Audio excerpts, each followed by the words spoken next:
I'm very happy to join with you today to continue our lectures on human rights and media tracking. Today's lecture is entitled Children and Human Rights. We're going to see and to deal with the most vulnerable segment in our society, and we're going to see what are children's rights and what are also the international conventions that have set up the children's rights. So, as you see, so when we talk about children, we talk about children wherever they are, however they are, and whenever they are. So, children, they are the same. So, wherever they are over the globe. According to the conventions on the rights of the children, so for every child, every right. And this is something which is very important, which of course signifies equality between all children all over the world. They should enjoy, okay, their human rights. For me, of course, children's rights are human rights in the first instance. Of course, in the United Nations Declaration of Human Rights and even in all the international treaties, so in all articles, there is this emphasis on asserting and confirming human rights. And of course, when we talk about human rights, it there is implicitly we talk about children's rights because we do believe that children, of course, they are human beings in the first instance, and they should enjoy their rights wherever they are, of course, regardless of their sex, of their whether they are girls or boys, so they enjoy their rights wherever they are. Well, so this lecture has many indeed objectives. So the first one is to introduce students to the fundamental human rights granted to children. So we are going to see what are those children that what are those rights that children, for example, should enjoy. The second objective is to explore international and national frameworks protecting these rights. We are going to see many international conventions, and at the same time, we are going to focus on the Moroccan case, and we are going to see Morocco's national and international commitment to children's rights and its own strategy that is very recent concerning this issue. At the same time, we are going to introduce real world examples of right implementation and challenges. So, it's wherever we talk about human rights, we talk advocacy, for example, we talk about human rights challenges. So, we are going also today to see the children's rights challenges. Well, so children's rights matter because they recognize children as full human beings, as I have said. So, this is maybe the first question that you may ask. Why do children's rights matter? Why do children's rights matter? So, of course, they matter because children, they are human beings. And at the same time, because children, they are the most vulnerable segment in our society. So protecting these rights is very essential to fostering safe, to fostering healthy and nutrition environment where those children, for example, can grow and develop. So in essence, recognizing children's rights matter because we recognize each child's intrinsic value and potential. Because children, they are what they are the future. They are the generation on which, for example, we rely to build our communities and to seek hope in our communities. So they are, when we give children, for example, these rights, we build communities, we respect societies, and at the same time, we strengthen our societies and our nations, and we aspire for more equitable and future and just societies. So children, of course, they are the generation on which we rely on. So therefore, granting children their rights, this is something very very essential. And of course, there are many international treaties that have, of course, set up those rights. So we are going to see those international treaties later on. So as you see here, so children, they are the most vulnerable. they are also developing individuals, so they are very sensitive persons and they need care, and caring for children is very essential because they represent not only the most vulnerable segment of society but also the future of our society, and this is something which is very very important. So every child in the whole group or in the whole world, for example, let's see. So every child, as I have said, so needs, of course, safety and needs caring, and this is why, because they are the most vulnerable segment in our society. Also because they are very dependent, and they are dependent on their parents, so they need care and safety, and they need even they need us to respect their inherent dignity. So this is also something very crucial in Lamia human Lazrak rights looks in after general this and home for dealing orphaned. with children's rights.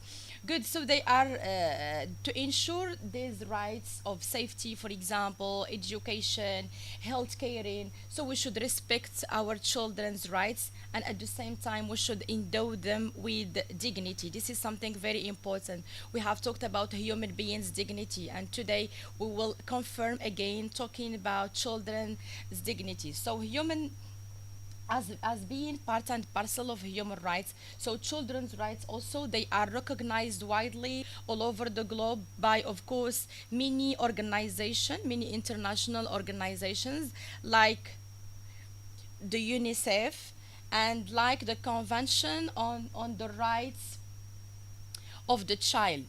So this convention on the rights of the child, it is adopted in 1989, and it is the primary international document outlining children's rights. It was ratified by 196 countries, and Morocco, of course, is included. It is one of the most prominent organizations dedicated to advancing and protecting the rights and welfare of children worldwide. The UNICEF also, it is established in 1946 after, of course, the launch of the United Nations, and it initially aimed to provide emergency food and healthcare to children affected by the Second World War. So today, of course, or nowadays, its mission has expanded significantly. It encompasses a wide range of initiatives to ensure that every child, of course, can survive, thrive, and fulfill, of course, its potential. So these are the main conventions that, of course, um, advocated for children's rights. And what you should know here is that those conventions, they are again like the fruit of the United Nations Declaration on Human Rights. So the United Nations Declaration of Human Rights so has, of course, generated again like the conventions that we saw yesterday. So it has generated also the UNICEF and the Convention on the Rights of the Child. So these are the two. So these are the two international initiatives. So they have made a significant difference worldwide, lifting millions of children out of poverty, improving their health, education, and protecting their rights. So these are the two. So the UNICEF, it means the United Nations International Children's Emergency Fund. So this is the whole name of this abbreviation. Then the CRC, the Convention on the Rights of the Child. So these are two, of course, major international treaties that have advocated for children's rights in order to improve children's health, children's education, and at the same time in order to protect their rights in general without any indivisibility. Okay, so this is without any divisibility, and this is something very important. Again, when we talk about children's rights, we talk about that they are indivisible and they are inalienable. So it's the same thing. They are human rights, the same principles that we talked about before. So they are attributed to children's rights. They are indivisible, they are interdependent, and of course they are inalienable. So in Morocco, for example, UNICEF collaborates with the government to tackle issues like child poverty, for example, healthcare also. Sometimes even it is supported by national policies and community-based programs by civil associations also helping Moroccan children reach their full potential. So now we are going to see some very crucial articles that are mentioned in the United Nations International Children's Emergency Fund, and at the same time, we are going to see some articles from the CRC. So the first article, which is maybe the most preponderant article in this convention, is that for the purpose of the present convention, a child means every human being below the age of 18 years old, unless under the law applicable to the child majority is attained earlier. So of course, what do you mean by a child? So the one, he or she, for example, under or just is 18 years old. So this is what we mean by children. Anyone, for example, who is under 18 years old, so he or she is a child, and he or she, of course, should enjoy all the rights that are mentioned in the CRC or in the UNICEF. There is also the first right in the Convention on the Rights of the Child, right to life, survival and development.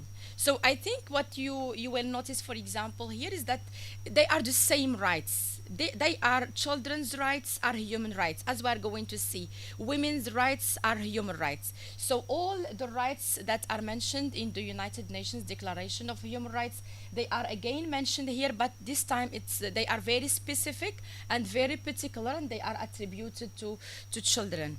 So right to life, survival, development, right to education. So I think that we have already talked about the crucial role of education. So kids or children, so they should enjoy this right. Right to protection from violence and abuse. So this is also attributed to human beings in general, but to children in in a very particular way. Mhm. So these are just some rights. We don't have time to just cite all the rights that are mentioned in the convention.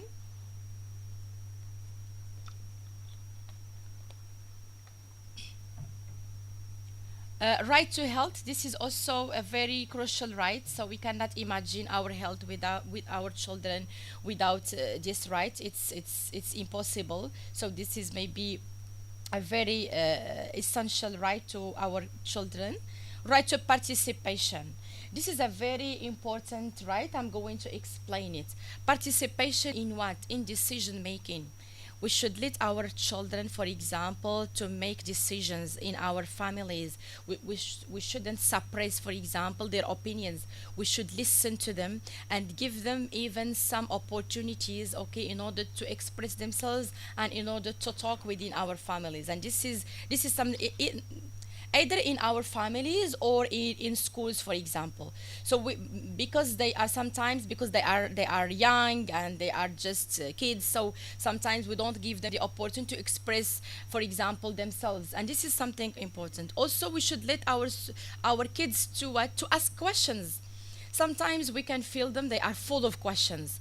So this is a sort of participation when they participate in decision making, when, for example, they ask questions, and we lead them, and we lead them, and we prepare for them a very healthy atmosphere, a very healthy environment, either in schools or even in houses or in our home, for example. So they should enjoy this right of participation. So we shouldn't suppress their speeches, because they have something to say, and sometimes they say even something very reliable. Sometimes they ask very reliable questions, so we should listen to them because they have something to say. So this is what we mean by the right to participation. So they should have their say among our families and even in schools. The right to name and nationality. So I think I have already talked about this right, and this is very important to everyone. Okay, be for example, be they girls or boys, so they should enjoy a very suitable, relevant, proper name, and at the same time they should enjoy the right to their nationality. Among many, so these are just some very maybe crucial. Let's say this is like a priority of rights, but there are so many rights in that convention. So later on I'm going to give you the references if you would like to dig into this issue, and if you would like to read deeply about it. Now we are going to see like a case study in order to see deeply how countries all over the world, how they manage to adapt or to be adapted with the convention on the rights of the child. And among these countries, so there is the country of Morocco. So the kingdom of Morocco, a path forward in children's rights. Really, Morocco has made notable, very preponderant strides in promoting and protecting children's rights, driven by a commitment to international and national, of course, standard and reforms. Of course, nonetheless, significant challenges remain, but anyway, grosso modo, particularly, Morocco managed to address disparities either in rural or urban areas, and also managed to address disparities in access to services like child labor and protection against violence. And these are the things that we are going to see, and we are going to see what are the strategies, for example, that Morocco has sought in order to manage those challenges, like for example, children's human rights abuse, and at the same time child labor. For example, some students already talked about child labor, and this is something, unfortunately, it is in our reality, but we should look for solutions to end this misery. It's really a miserable situation to see that we are still facing okay, child labor, not just in Morocco or in India, but everywhere and all over the world. Well, Morocco has committed itself to international and national, of course, treaties and frameworks. And among them, of course, Morocco has signed and has ratified the United Nations Convention on the Rights of the Child, and at the same time, he has ratified the African Charter on the Rights and Welfare of the Child. So, as you will see later on, so this is the explanation. So, it has ratified the United Nations Conventions on the Rights of the Child in 1993, demonstrating its commitment to upholding children's rights in alignment with international standards. So this is the first thing. So Morocco, of course, has ratified those international treaties and frameworks, and at the same time, this commitment is further reinforced by Morocco's adoption of the African Charter on the Rights and Welfare of the Child. So later on, I will give you the websites in order to get access to this African Charter. It's an amazing charter, and again, it repeats all and it asserts, it confirms all the children's rights that are mentioned in the United Nations Convention on the Rights of the Child. So this is a very important document, and of course Morocco has agreed upon many things, okay, and many documents in order to promote child welfare, and it did, of course, it did manage to just go beyond those challenges by what, by seeking very concrete, okay, strategies, and among those strategies, so we're not just talking like this, okay, but there are some very important strategies that Morocco has sought. It's like the NHDI, and this is the National Human Development Initiative. I'm going to give you later on the link, okay, if you would like to just get access to it. This is a very important royal project, and it was launched by His Majesty Mohammed VI. It was a royal project. It deals with the ascendancy or the promotion of the human capital. It's the human capital in general, be they women, men, or even children.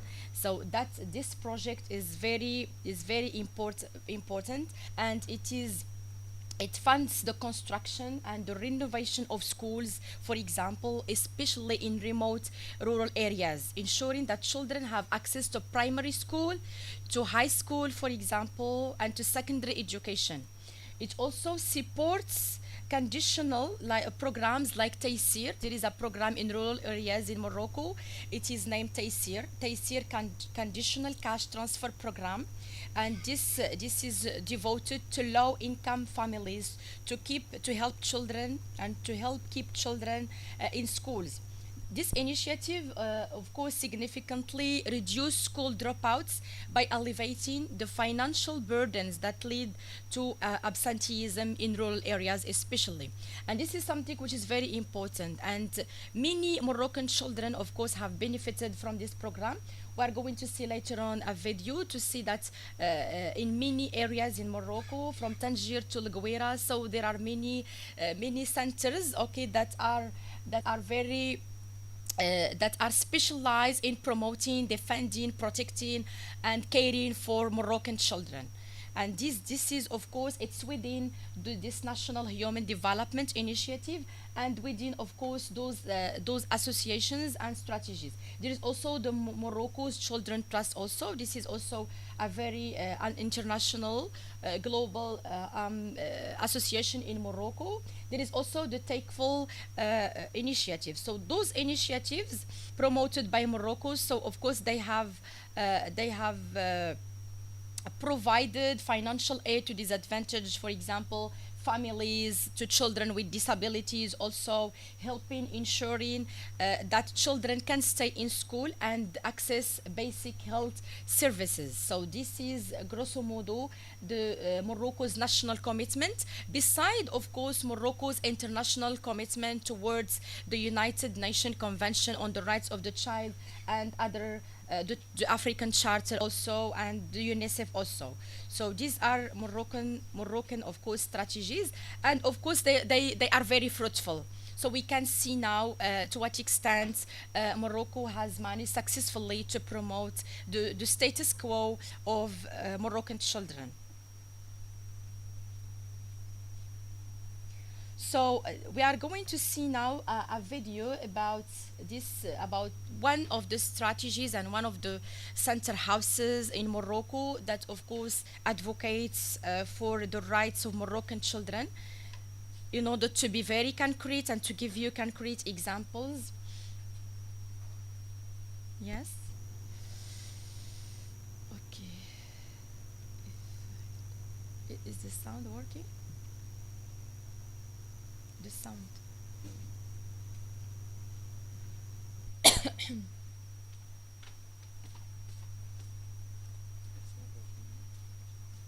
We should do like we did.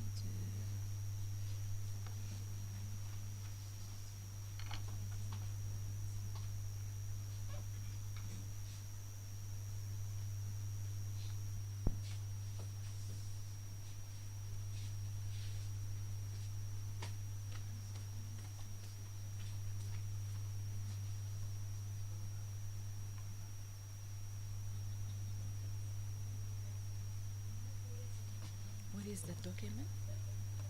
Uh,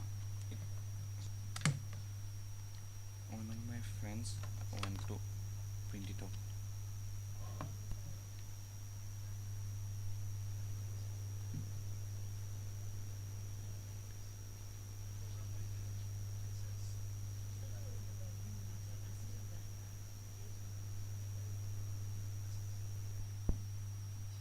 Let's see. Yeah, this is about. Yeah, okay, it's fine. It's not fine. It isn't shown. Okay, we should applicate maybe. Mhm. Yes. Yes, it's fine. Okay, we are going to see indeed two videos. This is a local video. It's about Morocco's strategy to promote children's rights. And this is something very concrete, and it is in Marrakech city where I teach. Okay. And at the same time, the second video will be global, okay, to see, to have a global idea about children's rights, okay, all over the world. So you can take notes. Later on, we can have a brief talk, okay, in the workshop.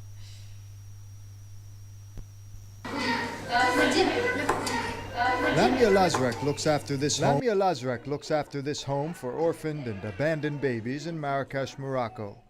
When she needed money to expand 3 years ago, she sought and received government assistance. Soon afterward, private donors started asking what they could do to contribute.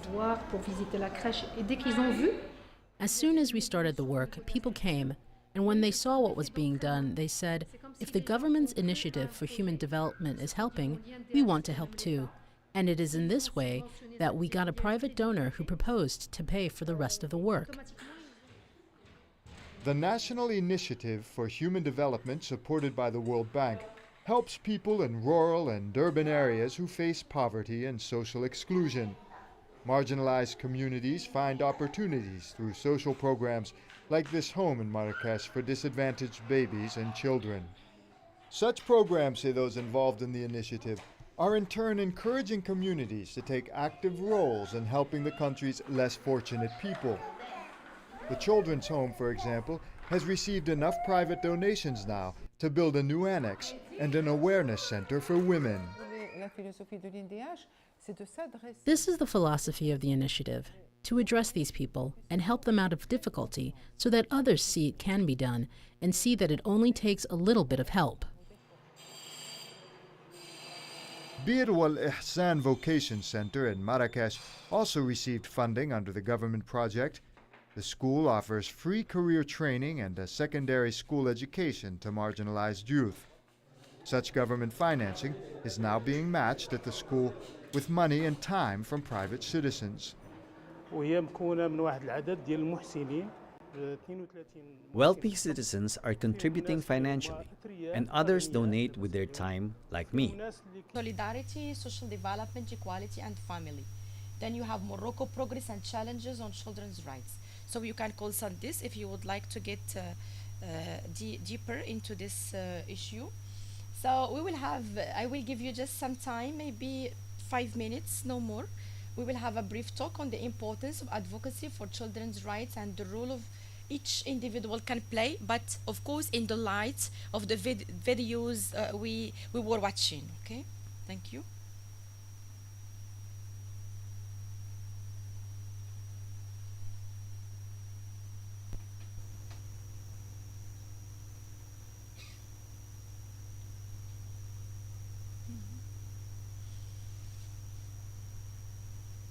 I need material.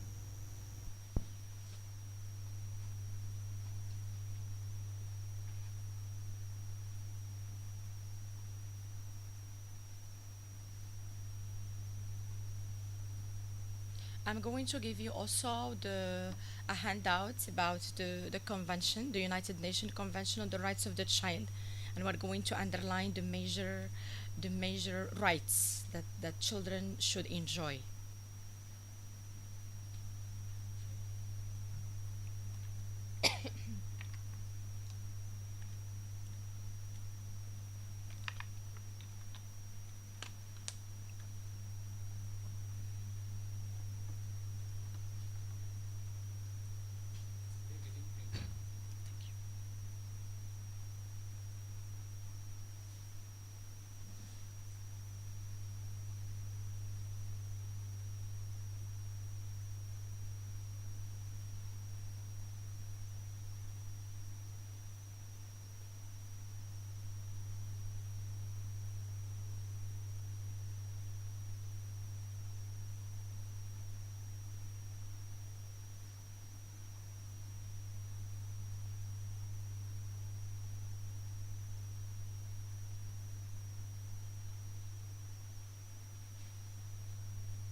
our experiences.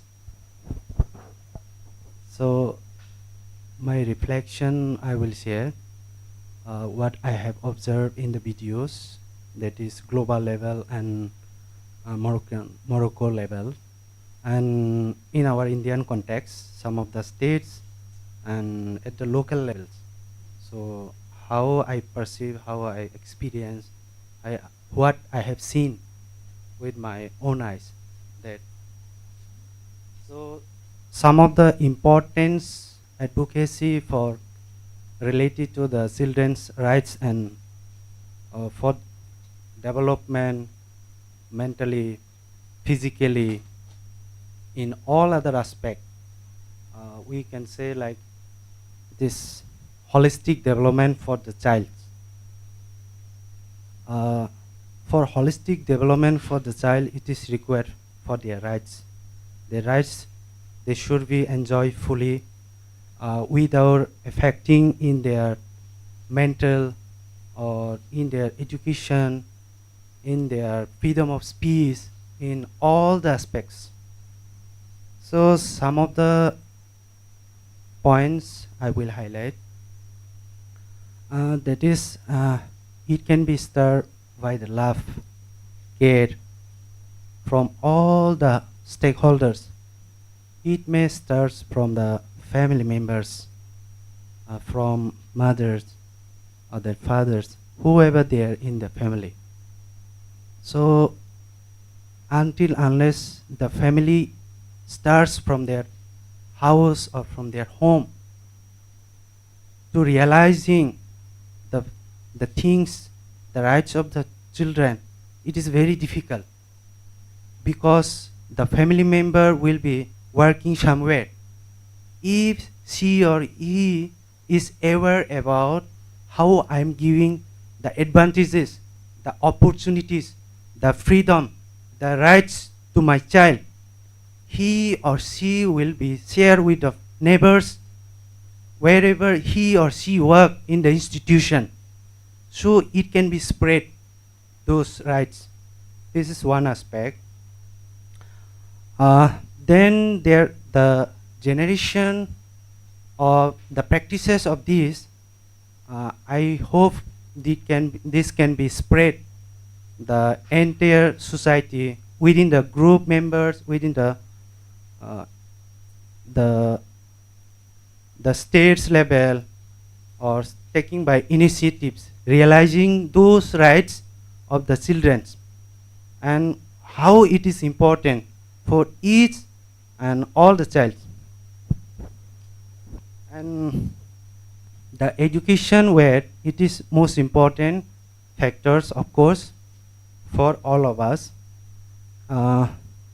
During my school experiences, while I'm teaching as a teacher, there I have seen, especially in the private school, their kindergarten students especially, they have been taken care by the teachers, especially most of the teachers, they are female. So, but sometimes I feel that some teachers, they cannot give all the rights to the students. So when those rights are not given fully, so if it is taken away from them or not given fully, so there's something I feel they will get the traumas in their life. Those traumas will be reflect in their entire life. So the traumas will not be stay within the person, the victims. So it may spread to another person also, which one of my PhD scholar friends, she was saying, in the school level, I was scolded by teachers. So the following classes, I never talked to him or her. So it's affecting me till now. So her research area now, she was chosen inclusive education, because the learners, the students, as they are human being, as they are child, So those traumas is triggering her to do the research on that, so that the realization, it should not be sticking with only her. It should be spread. It should be aware to the parents, to the educated person or literate person, or the society members. Then on the other aspect of the health, medical nutrition. So as the global level videos, we have seen that the nutrition should not be disparate between on the basis of genders. But in the context of India, of course, India is patriarchal society, we know. So some of the states, of course, are not patriarchal societies. There, sometime I have observed that the priority has been given to the male. Is then priority given to the boy, then female, because the thinking or the thought process of the parents is that once my child, the especially girls, she will not be staying along us till that. So there, the rights of the child or the rights of the individual children has not been given fully. So it is started from the parents itself only. Although we are human beings, we are full of mistakes, so we can think about that.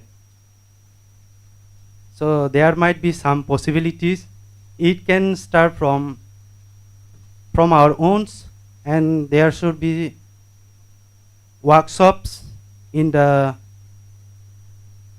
local levels, awareness program, or some dramas performance, so that they can able to feel. So we are doing mistake, we are committing mistakes, so they can correct it. So that is one of the possibilities. Especially those parents, they are not educated, they are illiterate. So it is the only possibility, because they cannot able to write and read what it is on law or in documents it has documented. So, and participations also very much important. So one of my friend during 2021, she is mature enough, she is differently able person, so especially locomotor. So although she cannot able to participate in the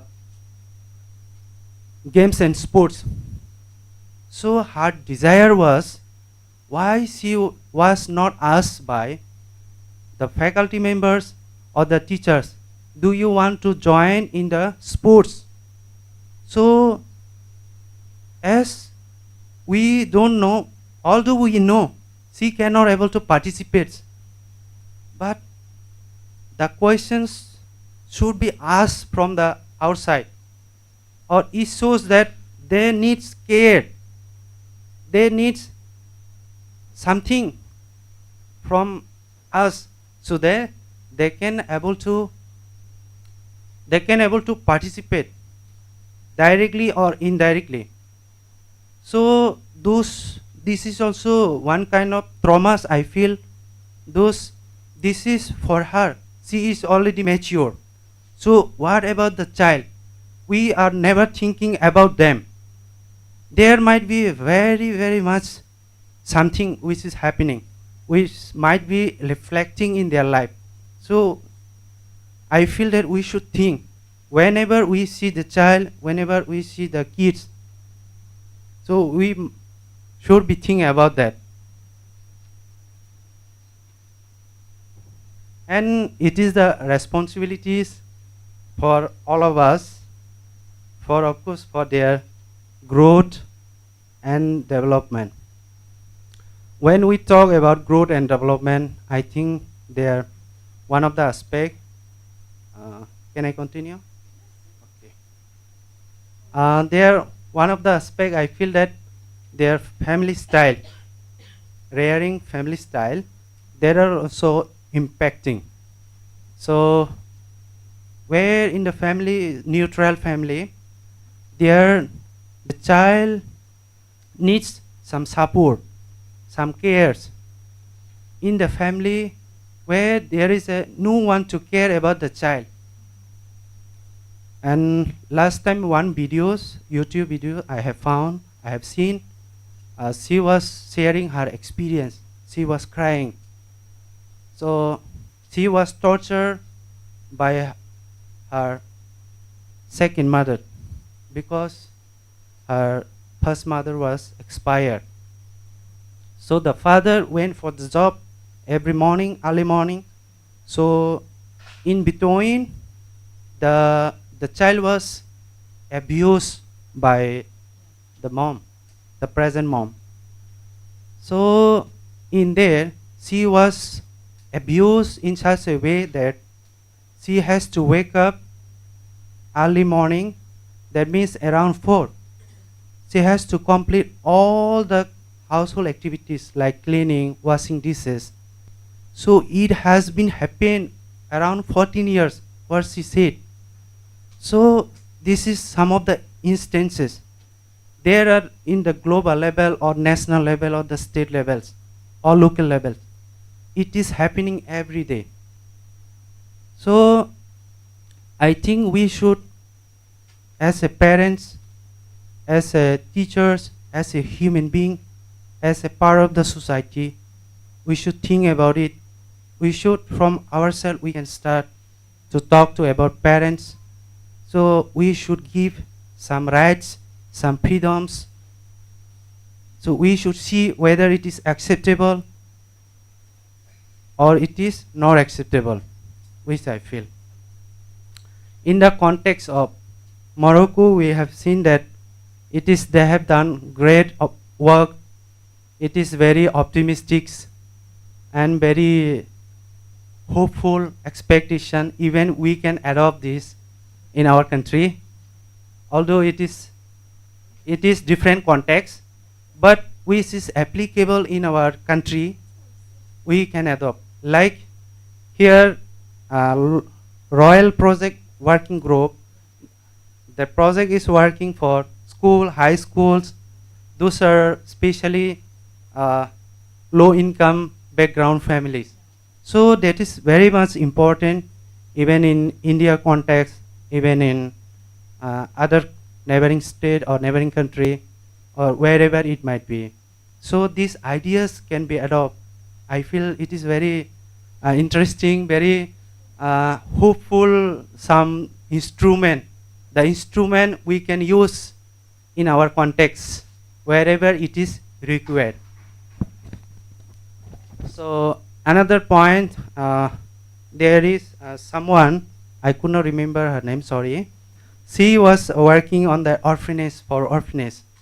When the orphanage is worked by the government, so they started fund from the government also, from the private sector also they started approaching. We also want to work. So and then we have found on the video, some they have given individually the time. Some doctors came for helping them.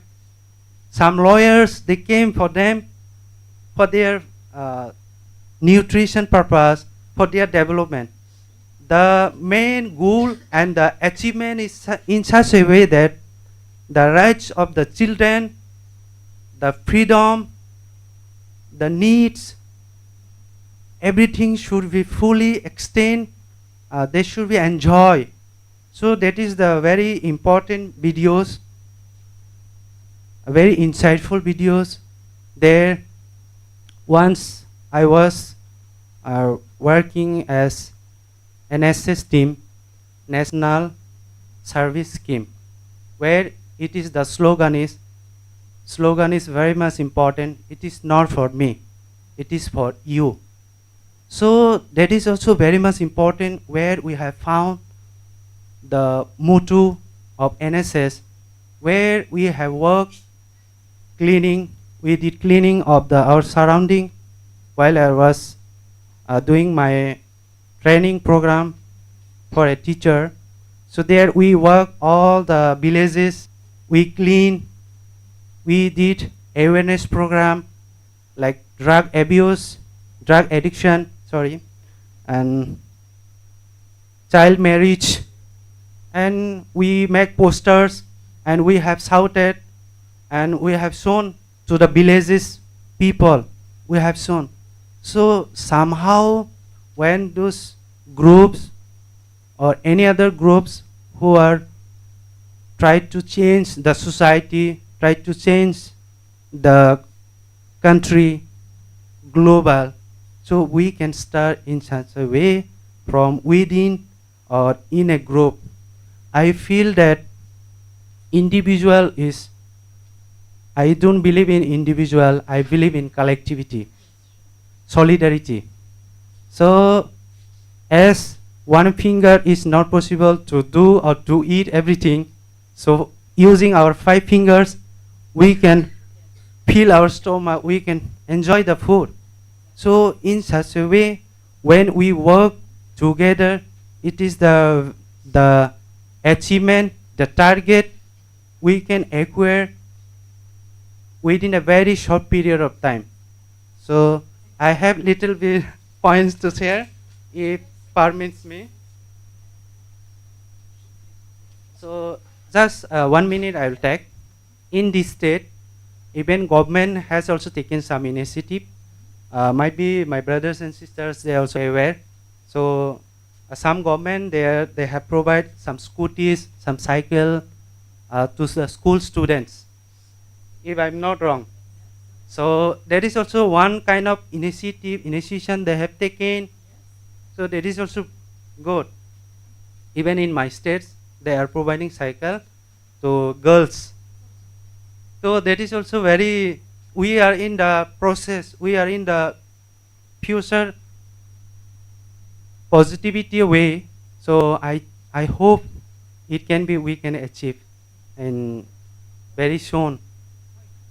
Thank you for giving me opportunity. Thank you for listening.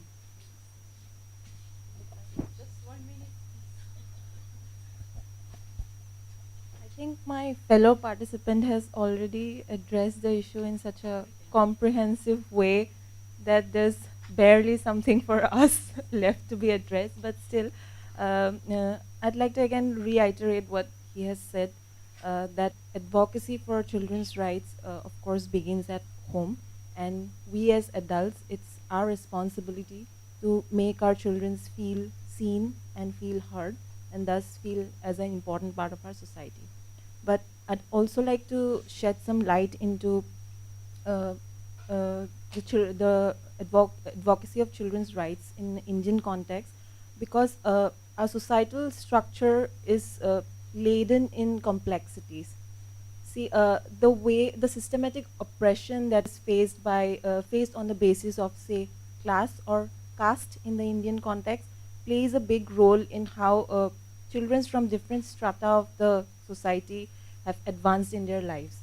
Because in Indian context, if we address oppression, we have to address the issue of caste here as well, which may not be the case in many other countries, but it's something which is inherently unique to India. So, and also I'd also like to shed some light onto how, based on these systematic oppressions, people from different strata have faced alienations from various schemes, alienations from various opportunities that the government has provided. Say healthcare. Healthcare is something which is very important for women especially, because there's a female feticide has been a major issue that has been addressed in our country, and then infant mortality rate is something that has been again and again addressed in this country, and which has various schemes has been developed, various NGOs have tirelessly worked towards these issues. But still, even in today's society, even if we do not discuss these much, at the background somewhere, these are still prevalent in certain areas. Because for a country of India's sheer size and populations, uh, it's at times it gets difficult for government schemes for help to reach to every corners of the country. And also to talk about schemes, to talk about government initiatives, I'd like to shed some light on nutrition.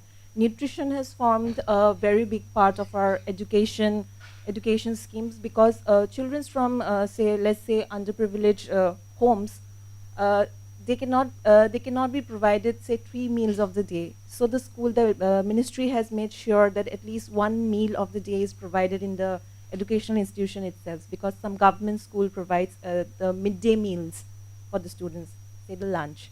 So that is something I wanted to shed light on. So that's it.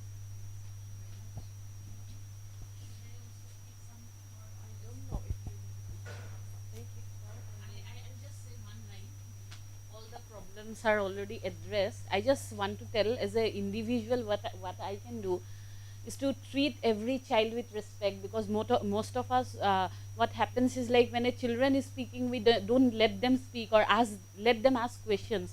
So as an individual, we can pledge that, like, we treat every child with respect, and their opinions also must be heard. That's all. Yeah. Thank you so much. Okay, thank you very much for your interaction. Really, I am very thrilled to hear you. Okay, and you have really touched very important issues, especially the question of the role of the family in helping children, for example, getting their rights. This is something very important. You have talked about the role of the parents, for example. This is also very crucial. Why? Because sometimes even in patriarchal societies, in our bringing up our children, so we differentiate between boys and girls, and this is something not healthy at all. And it is within it which we face also children's right abuse, because we abuse the either the girls, for example, right, and from scratch, women, for example, when they grow up marginalized, and we face another reality in our society as adults. If, for example, the male is victimized once, so we find that the woman is victimized 3 times, because she is a woman in the first instance, because she was a girl in the first instance, then because of race, because of ethnic group, because of her sex, and so on and so forth. And this is something. This is what really, it's a crisis in society.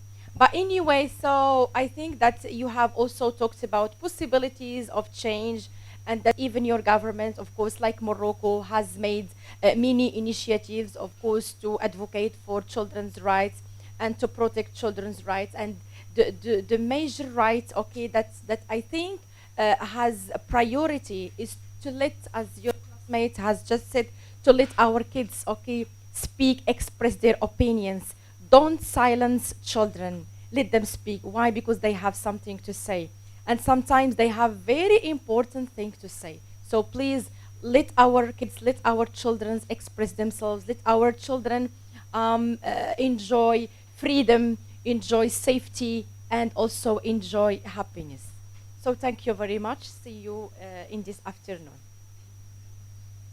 Yeah, don't forget to study this material, okay?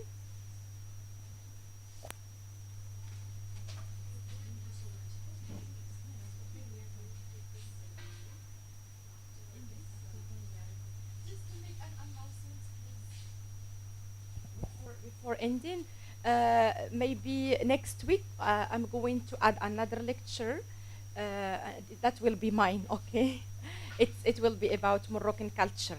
So I would like you to just inform your classmates and your friends, okay, to come and attend. That will be next week, maybe after finishing all.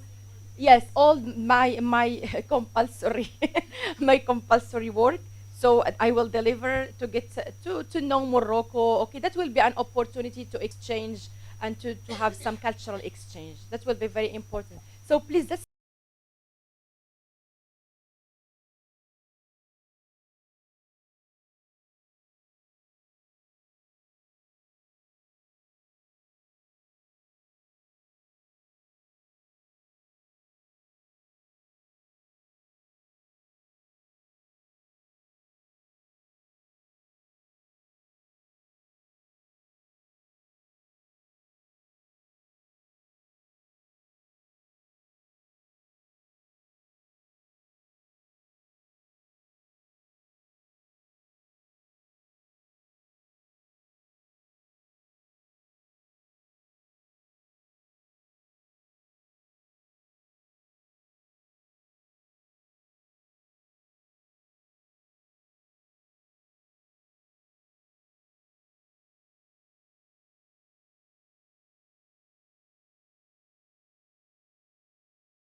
Good morning, participants. We have with us today Susanto Talukdar, Mr. Susanto Talukdar. He is a veteran journalist from Northeast India. We are fortunate to have him with us for 2 days. Actually, he has come here for taking classes for another course. So I thought that if, as we have got him with us, why not to engage him with you also. And he has year-long experience, as I have already told you, in ground zero reporting. He has also worked for regional newspaper and local newspaper, and also his work for Hindu.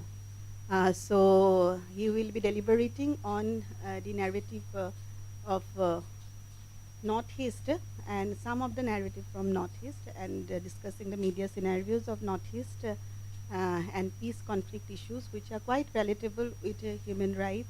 And as we are trying to create a forum where there will be exchange of perspective among journalists, then also people from industries. So his insights will definitely be helpful for you to understand the local context better, and you can also relate this local context from global perspective. So it will be beneficial for you, and I'm hopeful to have a wonderful session with Susanto Da. Thank you, Dr. Malaka, for the gracious introduction. Yeah, I have planned this the narratives because I know this the workshop basically it's on human rights reporting and development journalism, and then my objective is to give an idea about the region called Northeast, so that it also helps understand like what is the development status of the region, and when we are calling it it's less developed or underdeveloped, the landlocked, why the situation has arisen, and also understanding some of the fault lines. So these fault lines, understanding the fault line is important. Then we also can understand the conflicts relating to different issues and the ideas within the region on concepts like identity, identity assertion, and all. And when conflict occurs, there always comes to right human rights violation. Both sides. Those affected by the conflict, their rights are violated. Even during the conflict resolution initiatives, I mean, there are allegations of human rights violations.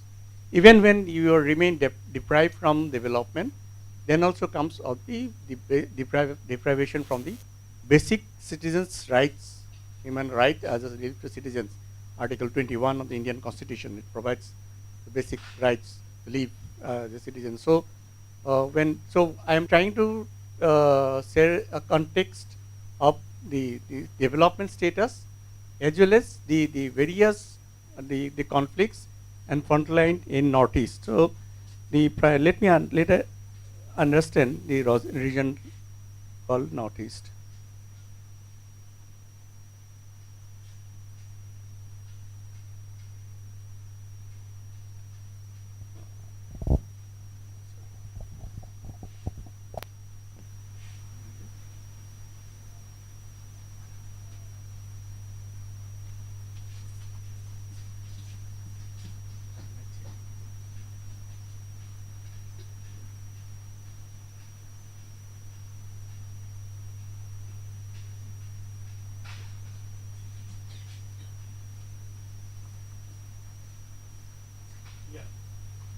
Yes, I call it Northeast is a bundle of paradox. See here the region here, it has 98% international borders. We have countries all along the Northeast border, and but as someone living in Northeast, now I want to travel to the destination in my next door neighbor. Could be just half an hour journey, could be just 2 hour journey, 1 hour journey, much less than shorter than the journey I travel to my other parts in India, say Mumbai or Chennai or the southern tip or maybe Punjab. But I want to travel next door. What I have to do, primarily I have to do travel out of the region first. No?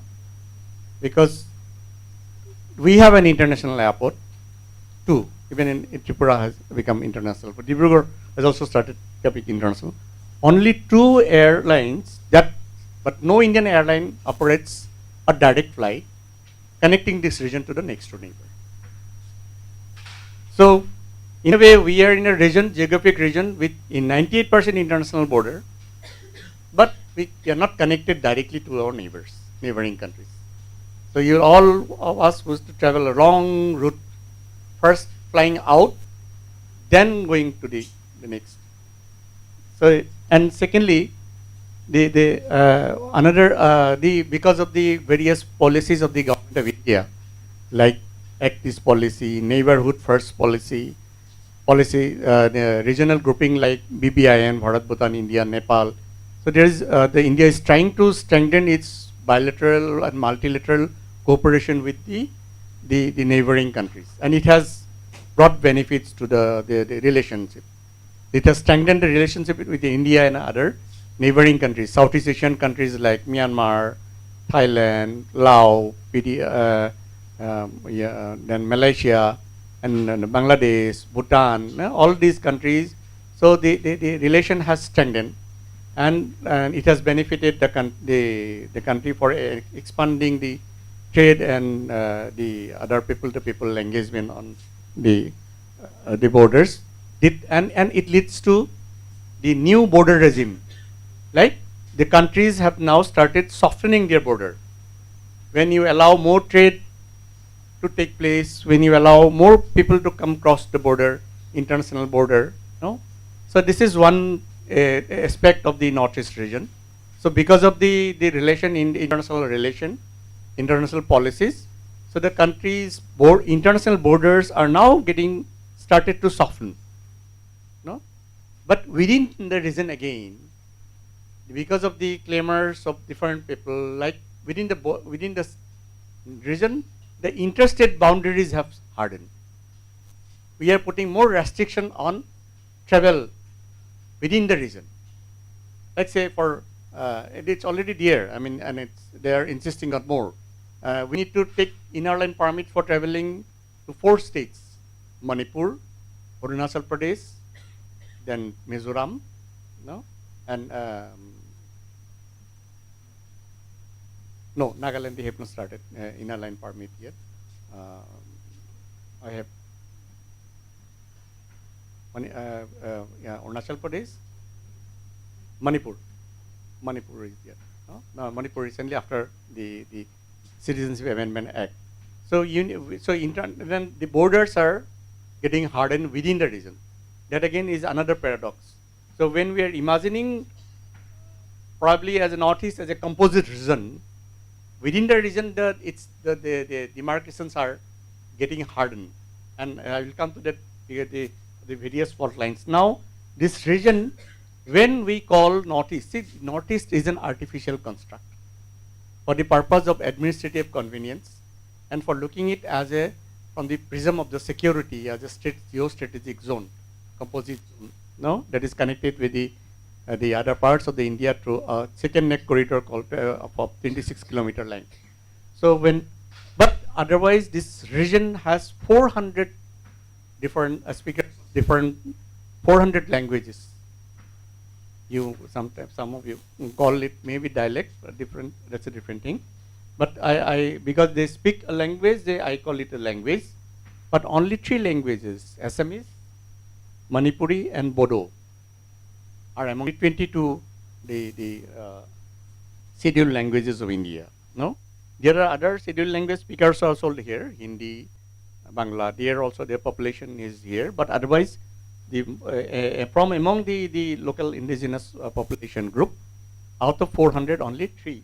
And even in census operation, because the census operation includes only population of 10,000, they record the population of 10,000 to acknowledge even the other speakers like say Tiwa, Rava, Missing, Garo, and all, and then different various language speakers. So if you take the census linguistic table, go to the linguistic table, we get all the data about the various language speakers, but that table also excludes those who speak a different language, but whose population is less than 10,000.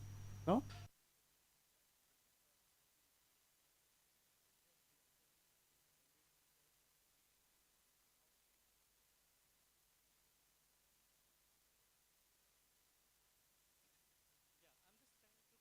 This northeast region, because we are trying to open up, and I have already explained that because of the policy, foreign policy, because of the policies like Act East, neighborhood first, and all, India's foreign policy. So we are trying to open the northeast region, unlock, because it's a landlocked region. So we are trying to soften our international border and have more connectivity and more engagement of the people-to-people engagement. And at the same time, you see, in 1991, Northeast, this policy was taken. Northeast is the gateway to ASEAN, Southeast Asia. And China also took a look-east policy in 1991. They took the Yunnan region.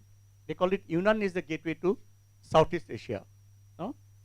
And if we look at the population figure, this Yunnan has a population of 47 million, and within over an area 3,94,100 square kilometer.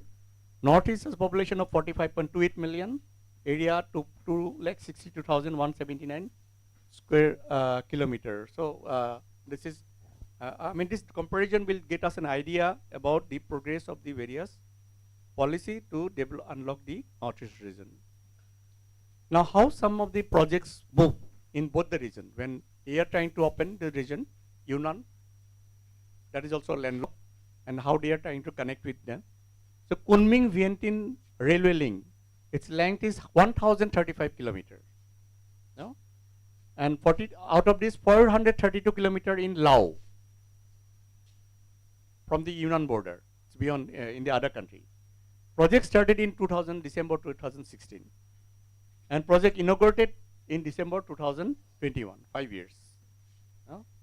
And Laos section includes 167 bridges covering 62 kilometers, 75 tunnels covering 198 kilometers. It speaks about the challenges of constructing this railway line. Now let us look at the Agartala-Howrah link. This is also a cross-border project, because we had the railway link earlier prior to partition, but this, because of the partition and then creation of Bangladesh, that this connectivity got snapped, and then India, because of its developing, strengthening its relation with Bangladesh, trying to rebuild the connectivity. So this project was taken. Length is 15 kilometers. I mean, we just try to. I'm just trying to look at how fast the projects move when it comes to China opening its Yunnan region, and when it comes to Northeast regioning, its own India opening its Northeast region. So it was initiated in 2010. Included a budget of 2012. Anticipated cost was 250 crore. MOU signed in by India and Bangladesh in 2013. 3 years later, the India and Bangladesh. I mean, how the geopolitics also decides whether the policy in respect to Northeast, the pace of the projects, initiated under the various multilateral, bilateral project, how they move. So 10 crore was spent up to March 2014. From that, within a period, over a period of 4 years, only 10 crore was spent on this project. No? Foundation stone was laid in July 2016. And project status now completed when, and trial run started in 2023, 7 years. From the initiation to but the project initiated, it took 13 years. But again, we have seen the changes because of the changes in Bangladesh political scenario. Now this project, although the trial was completed, so the commercial run of this connectivity, that is yet to start, and we will have to watch out the situation in Bangladesh, how far this progresses.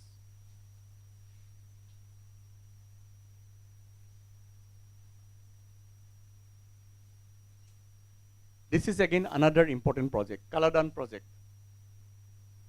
So for Kaladan project, basically it connects the Kolkata port to Sitwe port in Myanmar. And from Sitwe port, we travel on land and then to our Mizoram border. And then the region gets connected. No? Kaladan project was initiated and the government initiated this project, pushed this project when there was a situation like that there was not much progress in through transit through Bangladesh. So India wanted another route that connects the main part with a shorter route. Now because of the partition, see earlier the distance between Agartala and Kolkata, it was a straight through Dhaka. It was very short, some 600 kilometers, no? And after this link was snapped, now the distance is more than 1600 kilometers. That explains the development cost. Because when you have to travel, bring supplies through a long route, price goes up. And the commercial viability of the products is less. So investors are not keen. Because when they produce and then to market, they get the market, they will again have to travel a longer distance. But because of this, the Northeast is trying to unlock. Now that investors are looking at this region, oh, probably now we can move because we have shorter routes. And even for other, even our other requirements, Northeast primarily procures its most major supply. Say for instance, fish. Fish, Northeast, like say Assam, it's a fish, it's staple almost all, every 90% for 90% of the population, fish is a part of the regular meal, no? And but then the shortfall is still around 20 to 1,000 metric ton. So this quantity of fish needs to be procured from outside. So we have to procure to a long route, no? And it increases the cost. Also the other logistics issues. So that so similarly, when this Kaladan project was initiated, it was initiated in 2008. Initial timeline 5 years. All major international project initially they always around estimate 5 years time from date of the signing agreement. Work on road construction awarded 2017. Target 3 years. Waterways component completed 158 from Sitwe to Paletwa in Myanmar. That Sitwe port is already ready. That has been constructed. But through Myanmar, we need that one riverine route, and then again, because it takes the Kaladan River, and then on the land part. Because of situation within Myanmar, because of the internal conflict in Myanmar, the things have not progressed much. So this Kaladan route is also, but strategically both routes are very important. Because we are already at a strategic zone, geostrategic zone. It's connected with just 26 kilometers. Any external threat to snap this link with the main the other parts of the India, we will need other supply lines for survival of the people in Northeast. And so in that scenario, the country tried to build up its multilateral and bilateral relation so that it gets transit through other countries to keep the supply lines on. Now if the link to Northeast is snapped because of some external threat, we don't have so much friendly neighbor on our northern border, China, no? So even though both the countries trying to normalize the relation, but then that threat is always there. So you have to perceive. So when you look at from the perspective of securing the region, and for the security of the region, you need everything. Like for the life has to go on, you need to have enough food supply. Then all other supplies, because the region is landlocked, it has not been able to produce enough to meet its requirement. So it is dependent on procurement from the outside the region. And if the supply line gets cut at the chicken neck corridor, we need some alternative route to keep the supply lines on. And that's why these projects are strategically very important for the Northeast region. That's why this project was conceived, and the relationship was also built by India through its policies. But again, we have to understand the challenges in taking forward this relation is that the progress of the pace of this progress of the relation is dependent on the status, geostrategic situation in the neighborhood. So if the situation is not conducive for taking forward the projects, then it may get delayed. So there is Northeast is just held hostage to the geopolitics of the region around this region. It is hostage. If the situation is favorable, yes, then we see it unlocking it fast. We think things progressing fast. We hope for new projects coming up, new investment coming up, new markets through the neighboring country which can be reached so that the commercial viability of the products get increased. But otherwise, without the geopolitics is not favorable, then the projects get stalled and then it doesn't progress. So this is the Kaladan project. Just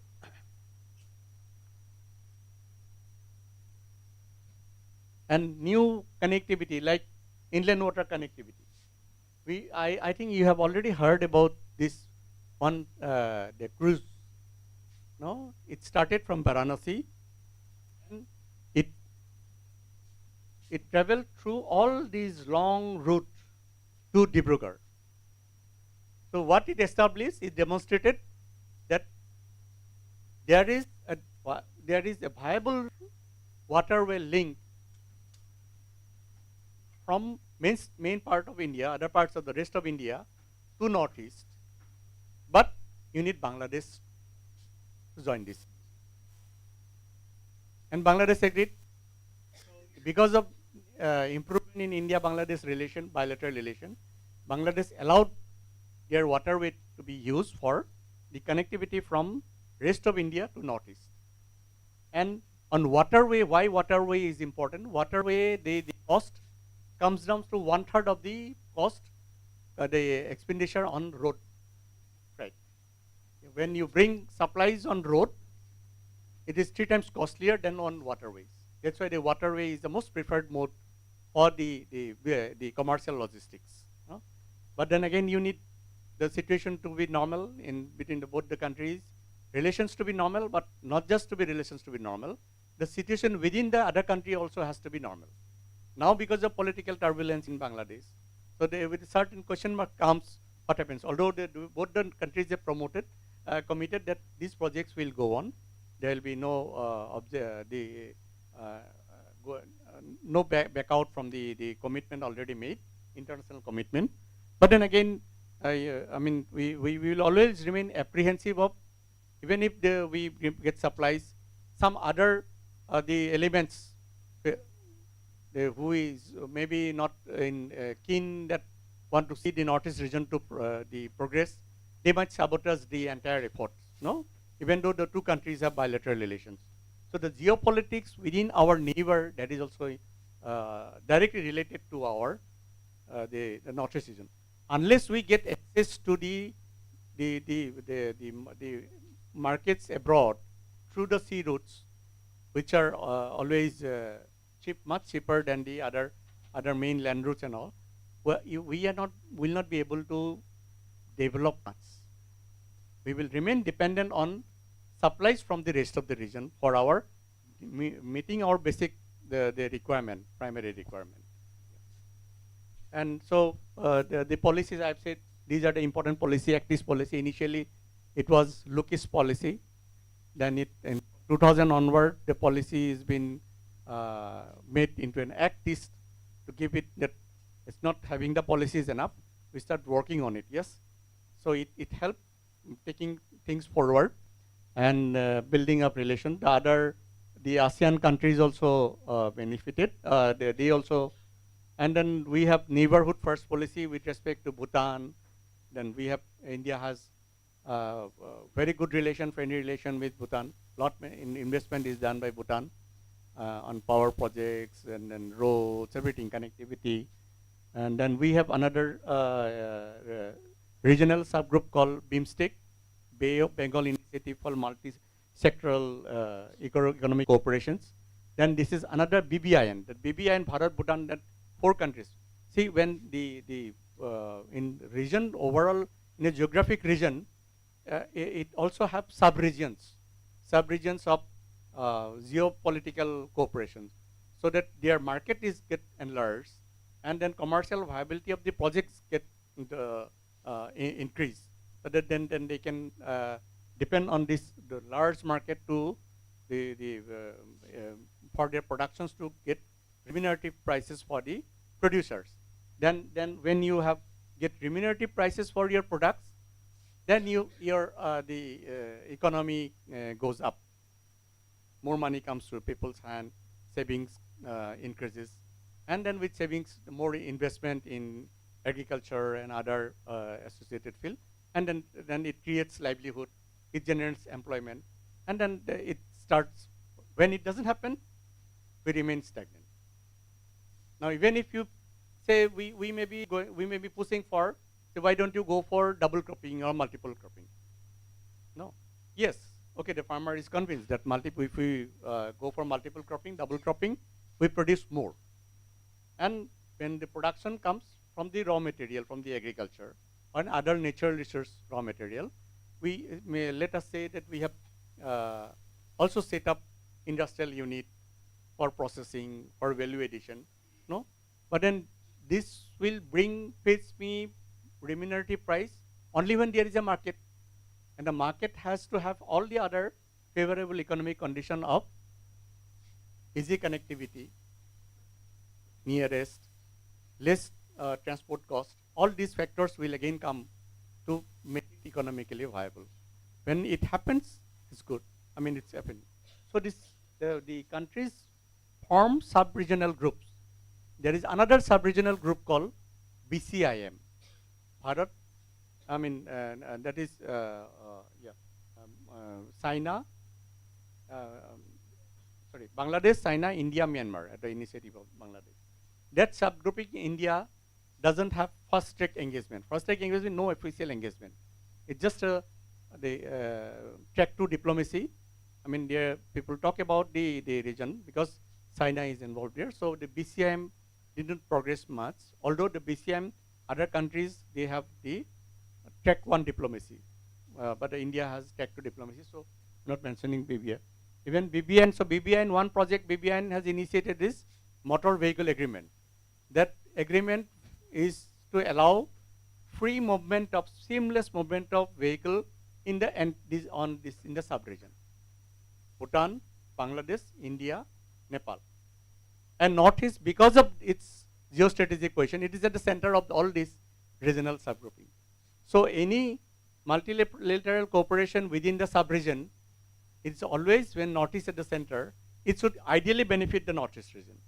So when the Act East policy led to increase in trade and people-to-people engagement, tourism alone, it has increased. But looking at the data, we get an idea that the picture that 99% of the trade between India and ASEAN has flown over the Northeast region. It's only 1% of the trade. Northeast accounts for only 1% of the trade.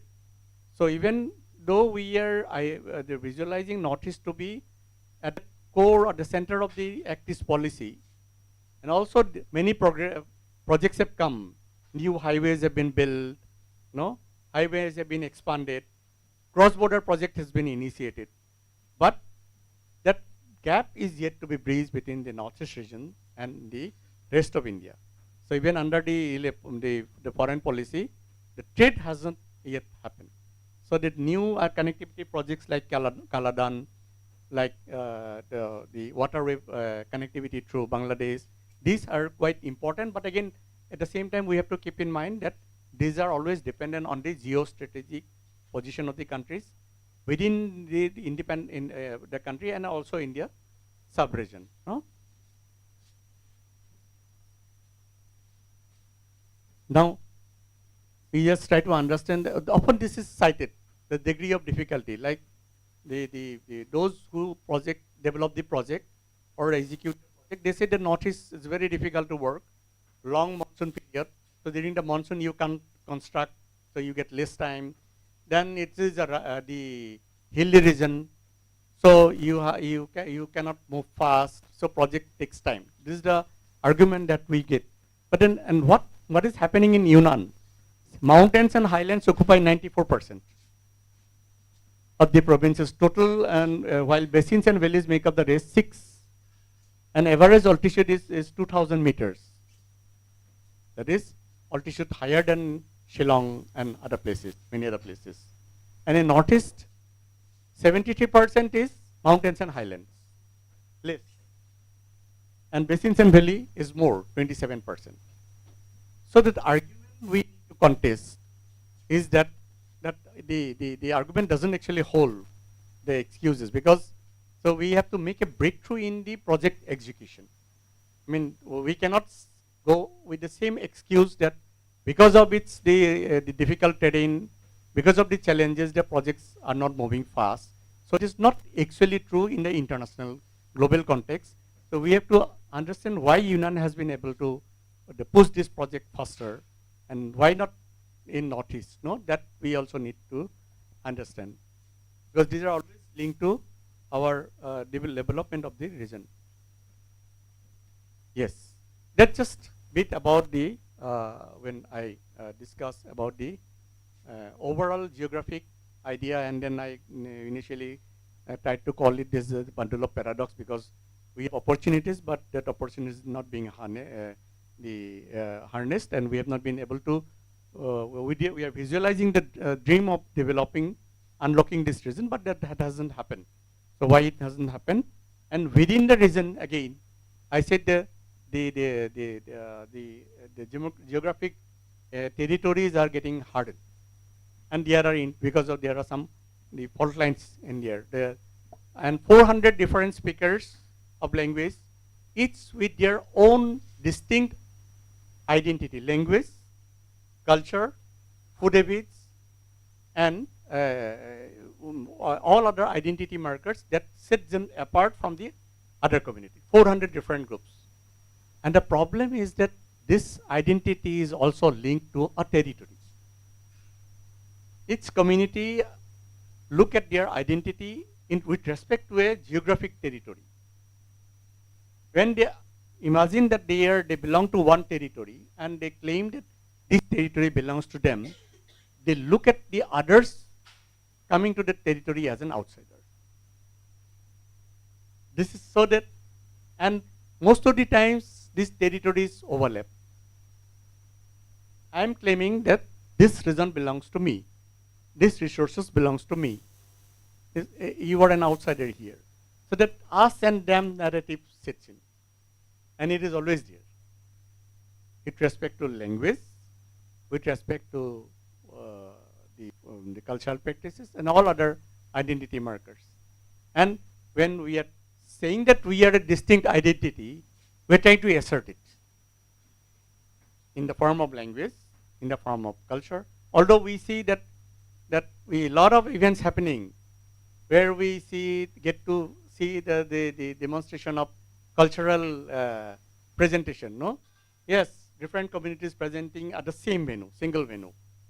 So that initially that gives an idea. Oh, it's a place of harmony. But that again within that differences remain, the fault lines remain. No?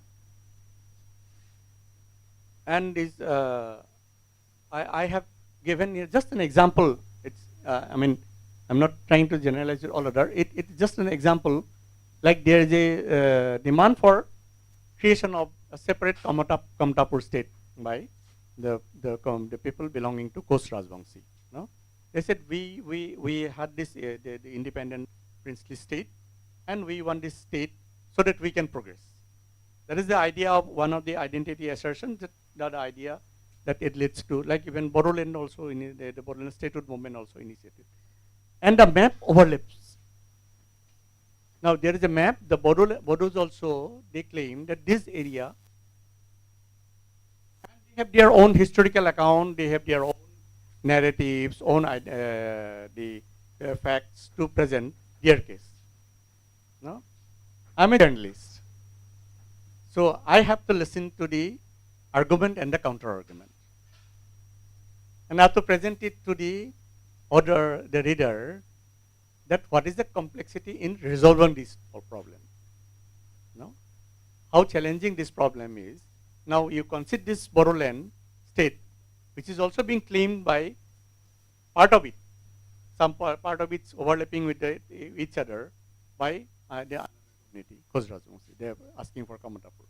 No? This happens in other states. Different regions that gets overlapped. So when communities are asserting identity, they are linking their identity with respect to their territory, and this overlapping territory creates the conflict. And sometimes the conflict takes a worse turn.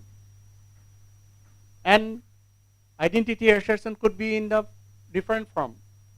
It could be through intellectual exercise, through research, presenting facts, historical facts, writings, could be through articulating a movement slogan, or then a mass movement, or someone who are frustrated by the long time taken in resolution of the problem, they take up arms to rebel. No. We want to liberate this place. We want our own homeland. So that ethnic homeland is saved among different communities. That homeland dream they carries. Even the diaspora carries this dream. Even the diaspora that carries dream, I can just share you within this, the anti-Ka movement in Assam. You must have, I don't know if you must have noticed that the anthem, as the anthem or the national anthem of Assam, it was sung in different parts of the world by the Assamese diaspora. No, similarly, therefore, in issues, identity issues like Nagaland, Manipur, and other places, the diaspora from the Nagaland and Manipur, they carry it and they raise the cause. So even when one leaves the homeland, settles in on a different land, the original homeland dream is always remains. They carry with their homeland dream with them, and so it explains some of the. And when we are asserting our identity, when the politics starts on identity, then the politics of exclusion comes. Because I am including only those whom I consider to be my identity, belong to my community. When I only including my community, I am excluding all others. So it's reporting on this issue in the Northeast. The challenge is for the journalist is not to be a part of this identity narrative. So as a journalist covering the issues in Northeast, we have to set our identity tag. Because otherwise we also get into the politics of exclusion. Now if I take one side of one community, my reporting will exclude the other community. So what I do, I always take the position that I'm only a storyteller. And I have to carry the both narrative and counter narrative. There is one narrative in support of the cause, there is a counter narrative disputing it. So I have to present both. So therefore the readers and other people, studying those for this development, or trying to understand Northeast, they get to understand the complexities. Now people from the outside the region, they may be, they may be concerned that why these issues are not being solved. India is such a big country. In a small region, small community involving over some 1,000 people, but the problems are not getting solved. So the problems are not getting solved because the problems are not decoded correctly. And when you want to decode the problem, then you have to present the facts. And present the facts from all the perspectives. Yeah. So that otherization, us versus them, it takes place. And it makes the conflict protracted. Goes on for a long time. So and it's difficult to resolve. And these fault lines are deep. These because we are overlapping territory, fault lines are deep. So anytime these fault lines can expose and conflict may happen. If conflict takes place, it disrupts the normal process of development. All other activities gets relegated to behind. The government functions get disrupted. And finally, the pace of progress, it gets de-accelerated. So what we have to do, we have to strive for conflict resolution. And while doing trying to resolution the conflict resolution, we have to again understand the complexities, where the fault line lies, and mending the fault lines, the exposed fault lines, that is important for conflict resolution.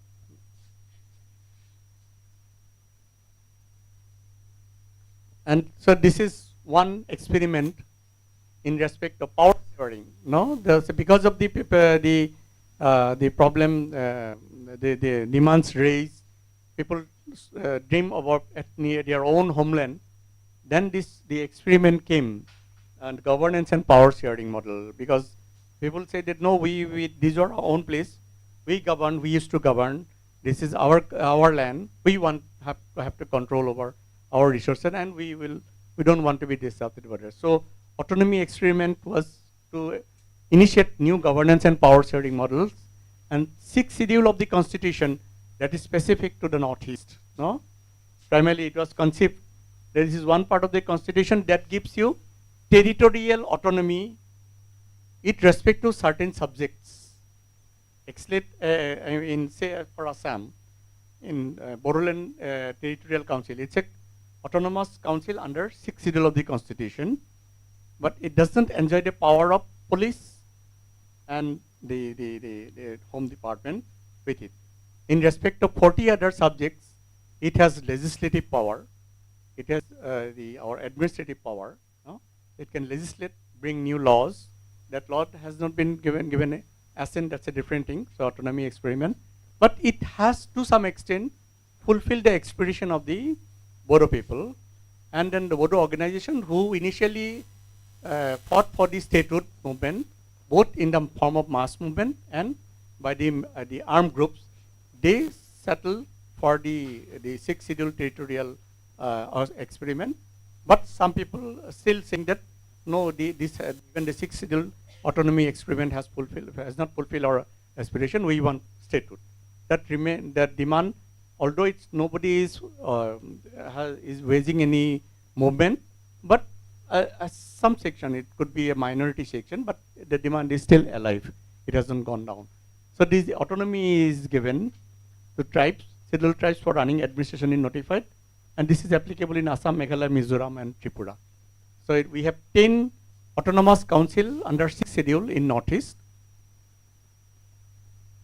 3 in Meghalaya, Garo, Jaintia, and Khasi Autonomous District Council, and then 3 in Mizoram, Leh, Mara, and Sakma Autonomous Council 3, and we have 3 autonomous council in Assam, Karbi Autonomous Council, Dima Hasao Autonomous Council, and Bodoland Territorial Council, and 1 in Tripura, TTADC, Tripura Tribal Area Development the Council. So 10, and now the government is in the process of creating a new autonomous territory in Eastern Nagaland.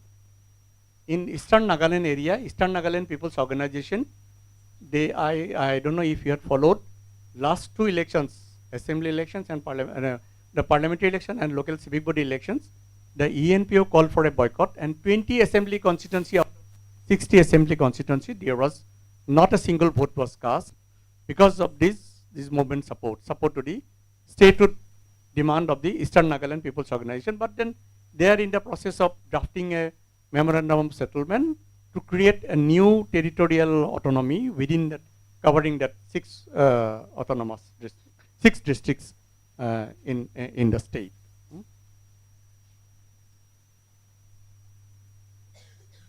There are other popular identity movements. We had language movements. I mean, these identity movements bring the issues to the fore about their identity aspirations. No, Assam movement was there.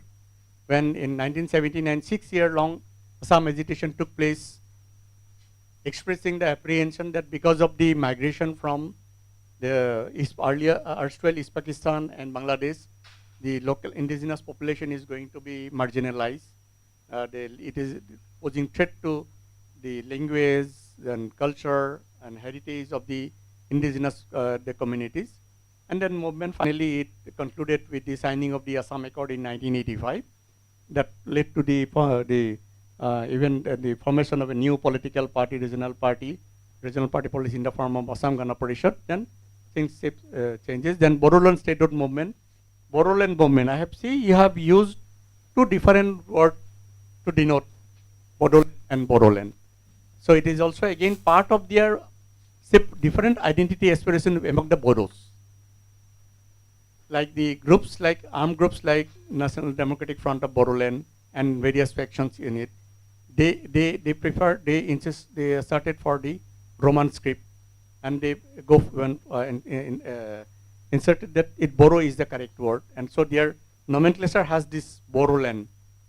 Like you have to look at the Nagaland, the NSCN-IM, NSCN in Nagaland Socialist National. It's the Isaac Muha faction. It is Nagalim. With respect to other NSCN group Kaplang faction, they use the word Nagaland. They believe in the state Nagaland and the Naga identity. So you have, we look at these other aspects also. So that also implies the fault line within Bodo society also with respect to linguistic aspiration within the Bodo community. Then the hill state movement we had, because of the hill state movement, the hill states were, the Meghalaya was created. Then there was demand for separate autonomous state, Karbi and comprising Karbi Anglong and Dima Hasao. No? And then Karbi Anglong Hill statehood movement in Tripura. They're asking for the greater Tripura land in Tripura. And then the Nagas struggle for sovereignty. Nagas claim that we were never Indians. We were completely a sovereign nation, so we should be given. But again, within the Naga society also, there is different opinion. And some groups already signed agreement with India, and that led to creation of the Nagaland state as part of India. So, but then there are other groups who are still insisting that Nagaland is Naga is a sovereign identity, and then they need it's a sovereign place. And there are so when the identity movements are once it takes place, a mass movement enjoys the support and destabilizes the situation, leads to complete halt of the democratic other governance process. Then the government has to negotiate with the movement groups, and the negotiation leads to signing of the various accord. Mizo Accord, it was signed in 1987, led to creation of the Mizoram as a separate state. Assam Accord in 1985, Bodo Accord, not once, 3 times. No, 3 times it was signed with different groups. 1993, 2003, and then again 2023. Then Karbi Accord, Dimasa Accord, Shillong Accord with respect to Nagaland, that led creation of Nagaland as a separate state from carving out of Naga districts of Assam, and then other part from the Nefa, Pyeongchang district and all. This part where I'll come to that when I explain again the boundary dispute. Framework agreement between NSC and IM and agreed position. There are 2 difference, and based on which the current Naga talks are on, although they are yet to reach a single accord.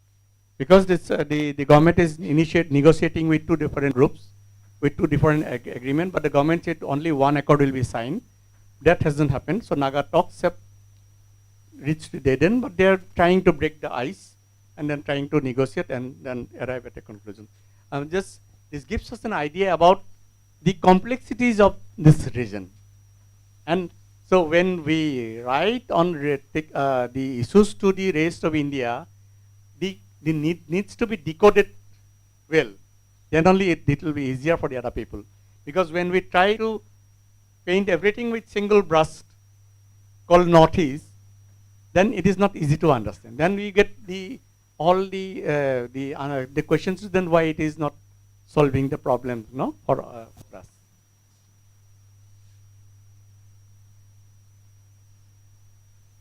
Framework agreement, I have already said. 2015 is signed, but we have not been able to reach the agreement. Bodoland, I have said, still no finality the third time round.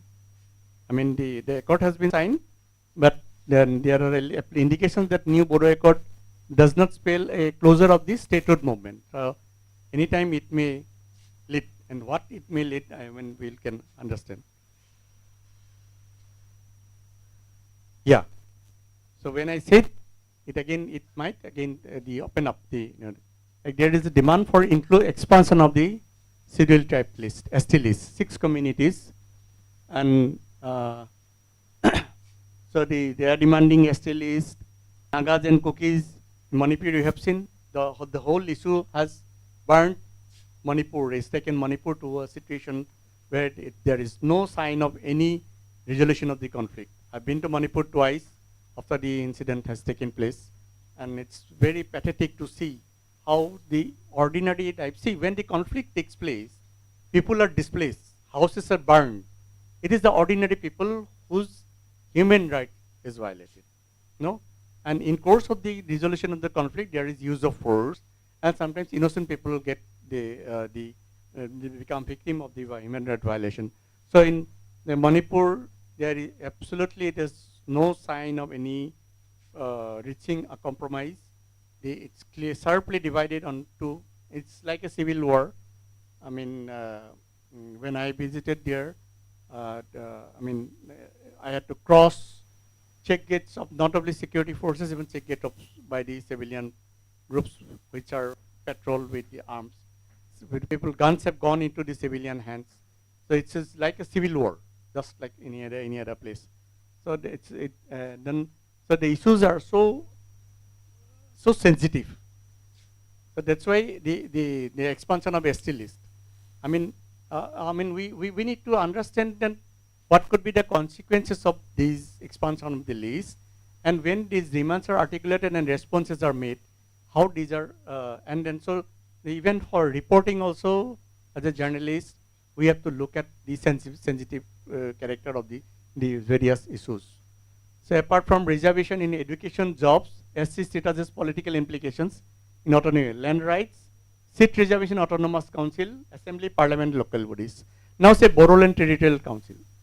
Now other communities like the Adivasis, Coast Rajbangsis, they are demanding, those who are living within Bodoland, they are demanding the ST status. Now the seats are reserved not in the name of community. Indian Constitution has no provision of reservation of seats in the community. Now when you have a territorial council, you will have elections, council body will be elected, and then council body will be elected based on and the seats are reserved for the SC status, because the demand was, the system has come in lieu of statehood. Bodos demanded statehood, they wanted to govern their own territory, state, but then if the ST list is expanded, then Bodos are apprehensive that other communities will also be able to contest from the same seats. And if they are able to contest, there is no guarantee that Bodos will be elected to the territorial councils, then politically Bodos might be a loser. That is the apprehension. So when you talk about ST expansions, and we have to understand also in the context of political rights, land rights, and other aspects. No? What the rights it gives. So that's why, even though ST bill has been passed in Rajya Sabha, it has finally not been made into an act law. So the issue is still hanging, and it leads to sharp division among those who are already ST, enjoying the ST status, and those who want to become included in the list for their, and they are not just not want to be included in the list only for their job reservation and some other benefits. They also want political right from this reservation. So that's why the fault line is always active in this issue. Sorry. Yeah, so that's why the political power equilibrium, it gets disrupted. Expansion of ST makes new ST groups eligible to contest in reserve seats. The power equilibrium is disrupted. When the power equilibrium is disrupted, those who are already enjoying the benefits of that particular existing system, they get antagonized. And when they get antagonized, then the new aspirations may form and a new. This is the bill. It was passed in Rajya Sabha. Constitution Civil Tribes Order Amendment Bill 2019, table in Rajya Sabha, that seeks to expand the ST list, is hanging like the sword of Damocles over the government.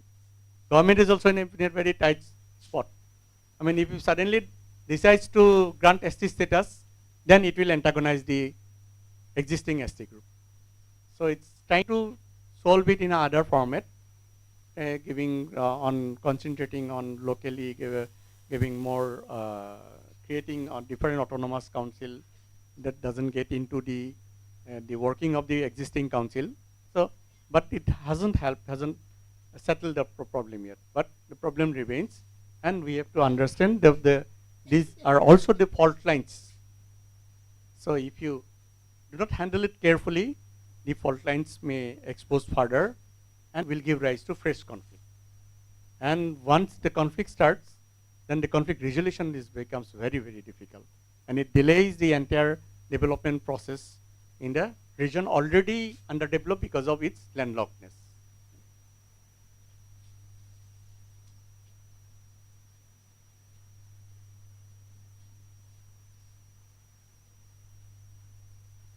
Yeah, that I have already explained.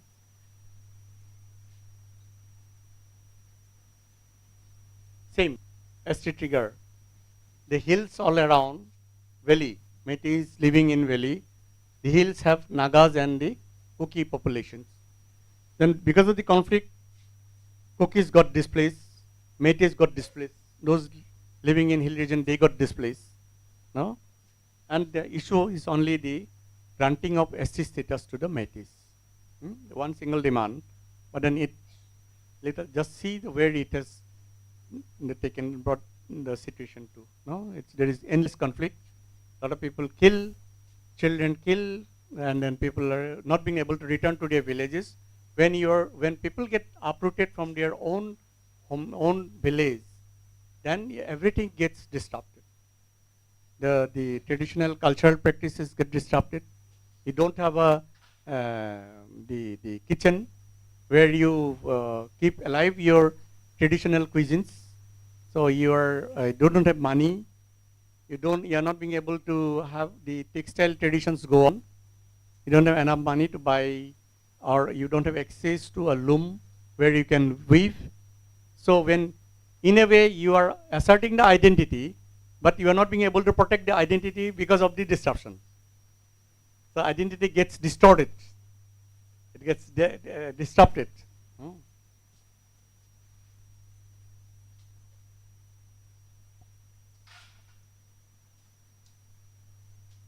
So these are two photographs. This is one relief camp in Koki. This is another. So they are having food, and it's primarily the women who normally take charge of the feeding the inmates. So it falls on them. They have to manage it. And in any conflict situation, women and children, they are the worst affected. No, they are the worst affected. Children they are deprived from their educational access specifically. Although in this situation, some arrangements have been made. They have been admitted to a local school. The students have been allowed. They have been allowed to go to school. But then the money. I met one inmate who told me like the government gives them 800 rupees for purchase of vegetables and other things, but they have other needs. And that lady has one grandchild who was born in course of in fact, the mother had to flee the village with her baby inside, no, and she gave birth to the bird in an inmate relief camp, and they borrow her son borrowed 800 rupees, and they had some loan, so we had to return, and then 200 rupees, 100 rupees the son kept, and the other 100 rupees he gave it to mother. And she said that 100 rupees I passed one sleepless night trying to figure out what I'll do. At that moment it it looked me it appeared to me that I have got 1,000 rupee note, and I'm just trying to find out I have to buy milk for the grandchild. I have to buy some vegetables for the food, for the kitchen. She said I couldn't sleep the whole day, whole night. Sorry, whole night I couldn't sleep, and so I passed. This is one story, and this is the story of all the inmates, different stories. So the conflict, when it occurs, when it is not handled properly, when it intensifies, it creates displacement. When it starts displacing, then the human rights violation becomes part of the conflict resolution process.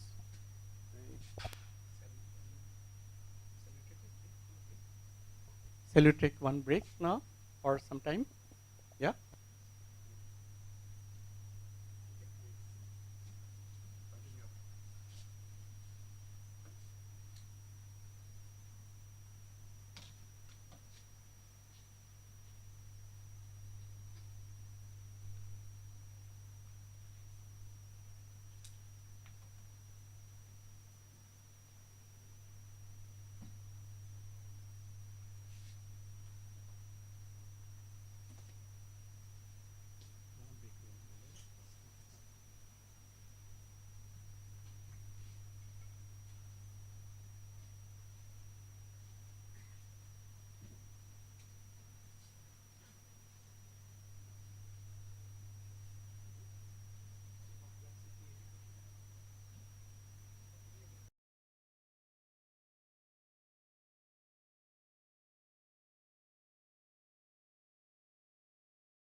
Good afternoon again. Then Northeast, apart from its geographic features, also includes it's a biodiversity hotspot. Forest is an important part, and forest, the perception of forest is different from the community, from that of the government. No? Community perceives forest as something as their own, with whom they coexist, and they have developed their traditions and various food habits sourced to the forest. And so forest conservation is also important for the indigenous community for retaining or sustaining or carrying on with their traditions. But then so when we talk about Northeast, we often refer to this. It's a biodiversity hotspot. It is. So forest offsets climate change. Forest is necessary. Forest diversion is needed for strategic projects. You need to build highways deep into the forest, connecting remote areas. No? And we need to construct other projects of infrastructure, railway line, building airports. And because when you connect an interior place with these projects, you have to cut trees, clear forest, and then construct. No? And then, so for development of Northeast region, this forest diversion, it becomes part of the project, the execution. But we also have the requirement for mitigation of climate change impact. And in Northeast region is also being seen as a carbon sink. So the new concept of carbon credit and all, it has also come to the Northeast region. So there is a perspective dilemma for the policymakers, and perspective dilemma also for the community, as well as for the media person. Now, which perspective we would like to take? We need to balance it, but how do you balance it? Balancing the two perspectives is always easy. It's very difficult. No? Like sand mining. Yeah. Oh no, where the photograph hasn't come. Photograph. Yeah, photograph. Okay, yeah, it's a come. Sand mining is needed for infrastructure, housing need. So you'll find in the all over the region, you'll find excavator being used to mine sand. Now, in the manual sand mining is almost gone. It is purely mechanized sand mining. No? And sand mining has climate impact because you destroy the ecology, river ecology. When the destroy the river ecology, then the fisher folk is affected. Their livelihood gets affected. The transportation on the waterway that gets affected. So there are two different perspectives. You need sand. So when you have seen Guwahati growing up vertically and horizontally. Now when Guwahati grows vertically up and also horizontally, what happens? This is the riverbed of Kulsi River. It is a hotspot of river dolphin population. And the person here is walking on the riverbed, on a river which is supposed to have full of water, sustaining the dolphin. Dolphin is at the vertex of the aquatic population. No, the vertex of the aquatic population. So when dolphin go, other species also get disrupted. So fish population gets decreasing. When there is no fish for fishing, fisher folks' livelihood get affected. So the women who live around the fisher folk village from 2005 and their villages around Kulsi, now they have become daily wage earner on the streets of Guwahati. Earlier, the families used to earn from sand mining, mineral sand mining. So it was sustainable. It didn't affect the dolphin population. I mean, there was one point of time at the same spot, it's full of water. If you can row a boat, and the dolphin, river dolphin could be playing around the boat. You can see it, and that's why it's the iconic spot for ecotourism for dolphin population, river dolphin population. But why this has happened? Because of indiscriminate sand mining. Now they use suction pump. They simply suck out the entire sand and supplies it. And then when at night you will find trucks and trucks of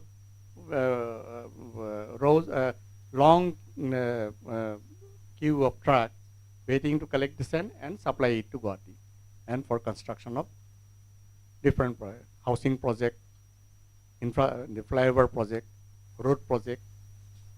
So then you have to decide, and this is Guwahati. This is Borolu River.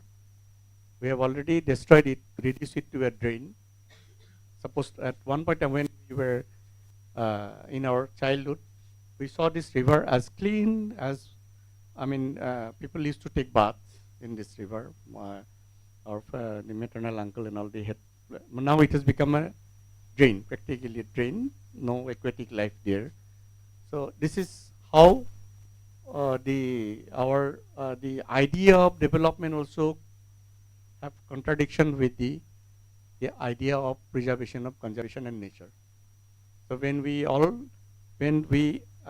talk about Northeast being a biodiversity hotspot, then are we also? What is happening beneath this articulation? Is it just a slogan? No, or is it really it has remained a biological hotspot? How long it will sustain? So these questions also needs to be looked into or answered. Yeah, this Kulti River, this is this place where it normally used to be full of water, and this is the original the format of sand mining. There's a manual sand mining, and this is a forest department's tower, watchtower. This tower is for keeping an eye, so that nobody does any mischief on the river or in the nearby forest area. And this area, this is where the sand sucked from the river is stored here and supplied. It is just in front of the forest tower. And this is an industry. Its effluents are coming, and this is one of the hotspot of Kulsi River. And its effluents are coming. But in the Pollution Control Board, there is a report, inspection report. They say that for 500 meters in the catchment of the river, there is no industry. So the official system is also manipulated. No, when we talk about development, sometimes we get carried away by the one perspective. Okay, yeah, our region is developing fast. It's becoming like Singapore. We are having highways, traffic, but there is the other part to this story. The other story also needs to be looked into. Is the development sustainable in the long run? Will it help in climate change mitigation, or how is it going to impact us? This is, some of you have already seen, this is a railway line. And when this railway line was restored, you can see almost one hill, new hill has to be manually built, because the entire landmass has gone. This is the same, that Haflong railway line, no? So the entire landmass below it had gone, but it was warning by the geologists that this is unstable region. We should have new alignment. They didn't hit, and then it becomes so costly. The restoration becomes so costly. So when we are constructing railway line, we are already spent money, but to keep it running, how much more money we are spending just to maintain it as a the communication link, no, functional, no.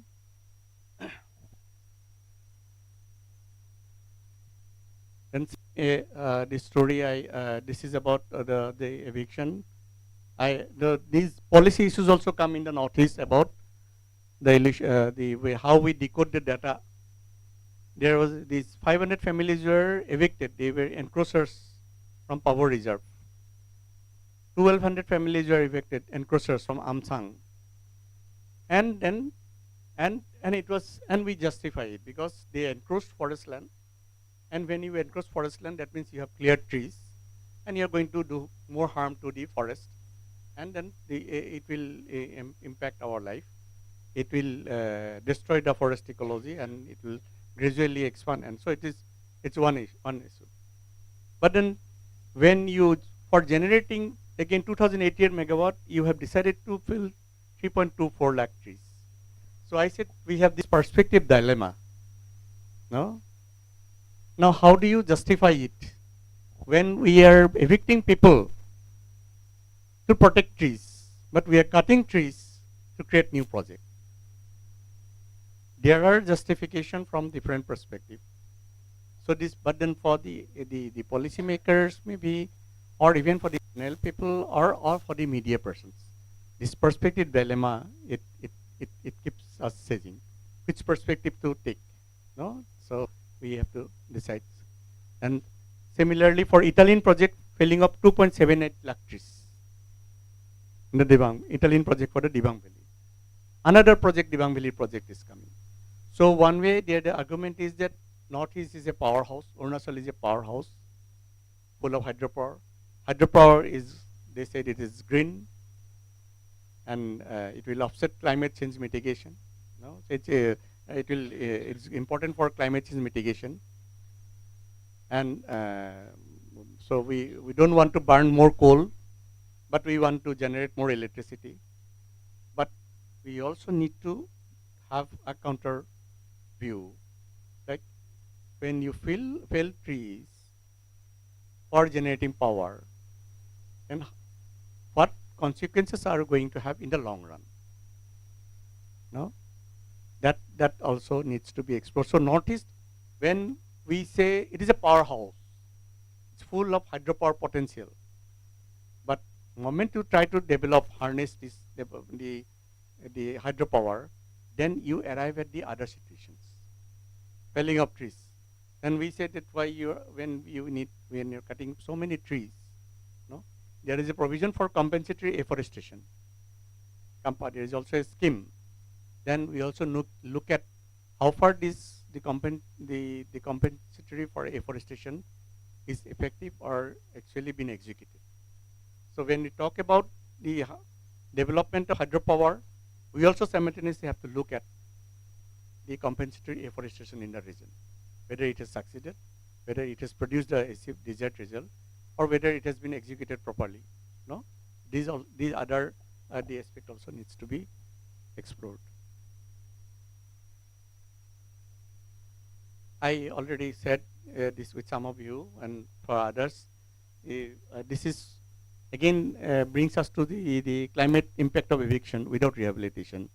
Like we have evicted them, but no, we are not rehabilitating them. There is a victim of, displaced multiple. Has been displaced multiple times from Majuli, and finally settled in Amsang, but again re-evicted. No, and has gone somewhere else because there is no clear rehabilitation policy for the evicted families. No? And maybe some more other families have gone somewhere else. So therefore this, but then again why erosion has increased? It's again because of devastation, again inclement water. Now more the disaster are being may happen because of the more dams coming up in the upper reaches, because of more siltation in the river, the change in the flow regime. It has brought new risk of intensifying the erosion risk. What are the anti-erosion measures? Whether anti-erosion measures have been effective? So when we are focusing on anti-erosion measures, are we also linking the other aspects of the displacement and the rehabilitation? So when we noticed, we talk about one issues, we cannot look at it in an isolated manner. These are all interconnected, and only when we try to draw a larger picture with all the connected issues, then only we get a complete picture. Otherwise, it remains unanswered. Most of the questions will remain unanswered, or will give a distorted view of what is actually happening and what keeping other things blank from the people's idea. No? Then the problem of new data access has come. Say, Northeast, I said it's a 98% international border, strategic region. So that, and then government has decided, and which leads to this. Now how accessible is the information related to project in Northeast? There is a project question asked by the MP, ruling party MP. They asked these two questions, and then the answer they got is,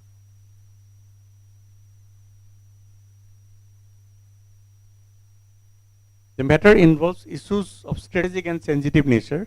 Disclosure of further details will not be in the interest of the national security. It was replied by the Minister of State.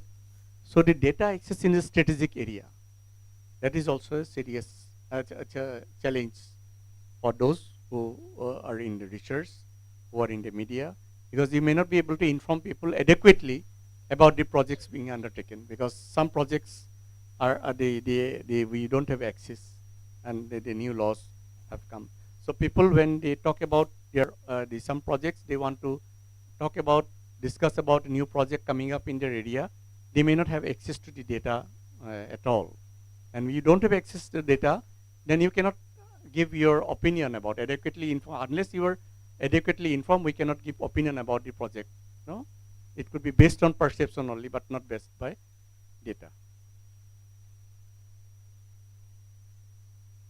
And this is a new rule they have made. All the projects, the highway projects within 100 kilometers from the border or the line of control related to defense and strategic importance, so there is no need for EIA, environmental impact assessment. And 100 kilometers from border, it covers almost a major part of the Northeast region. Because it's just on the border, no? 98% border. So from border, 100 kilometers is just, and it covers the big region. So, and for all this entire region, you're building a new highway, you can call it a strategic highway. And you can block the information related to how it is going to impact, how many trees are going to be felled, or how. So the data access in the border areas, in region, that is again another challenge that we also look into. So that is my presentation. Stop here, or yes, if you have any queries, I would like to get into that conversation. I mean,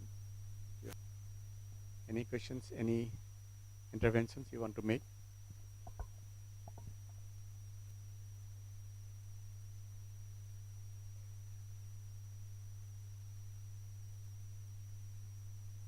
Yes.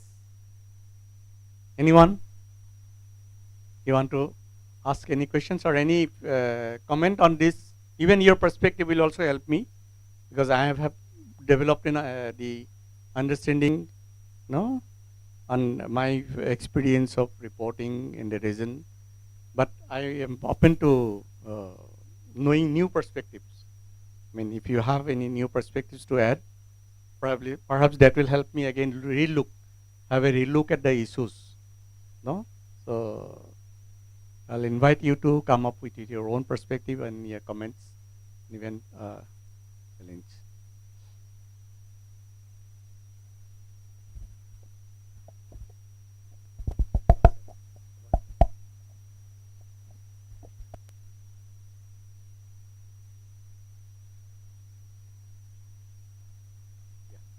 Please take your seat. Yeah.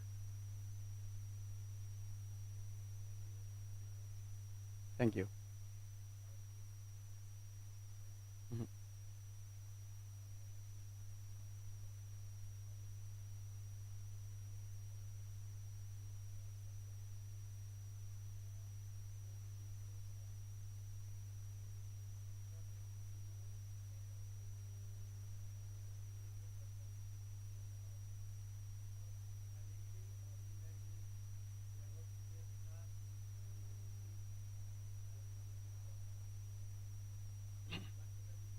Mhm.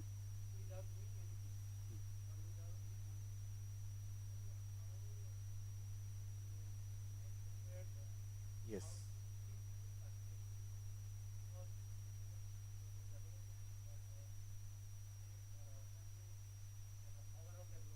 Right. Yeah. I think yeah, in this respect, the media plays a crucial role. No, but the media, as I explained, media has to report it objectively and present the complexities, not shy away from it. I mean, we should not try to simplify the complexities. We need to try to decode the complexities. When we decode the complexities, you need to be explained with facts and also with background, so that the things are clear for the people. And communicating in all other formats. Now the mass media has expanded.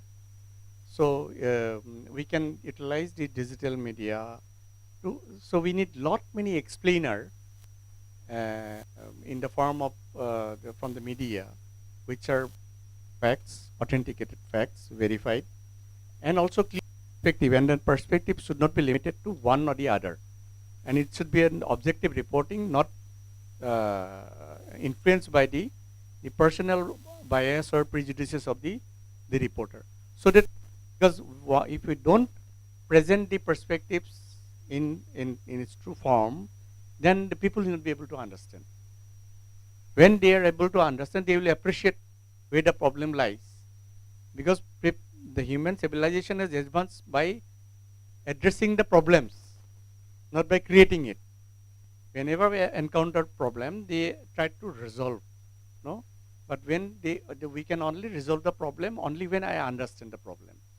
No, so and then therefore so the when we call northeast, look at the region northeast, we also have to immediately understand that this northeast is not just a single entity, but it is rather a diverse, complex identity mixture of communities and the region, the geography, all variations are there, and also its issues are in effect affected or influenced by the geopolitics in the neighborhood. So even if we wish some problems to be solved, then again we also find out that it's not easy sometimes because of geopolitics.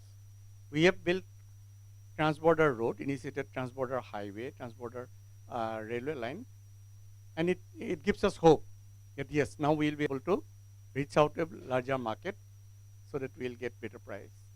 But then we also need to tell them, see, this transborder road, it is subject to the relation in the the geopolitical situation within the neighborhood.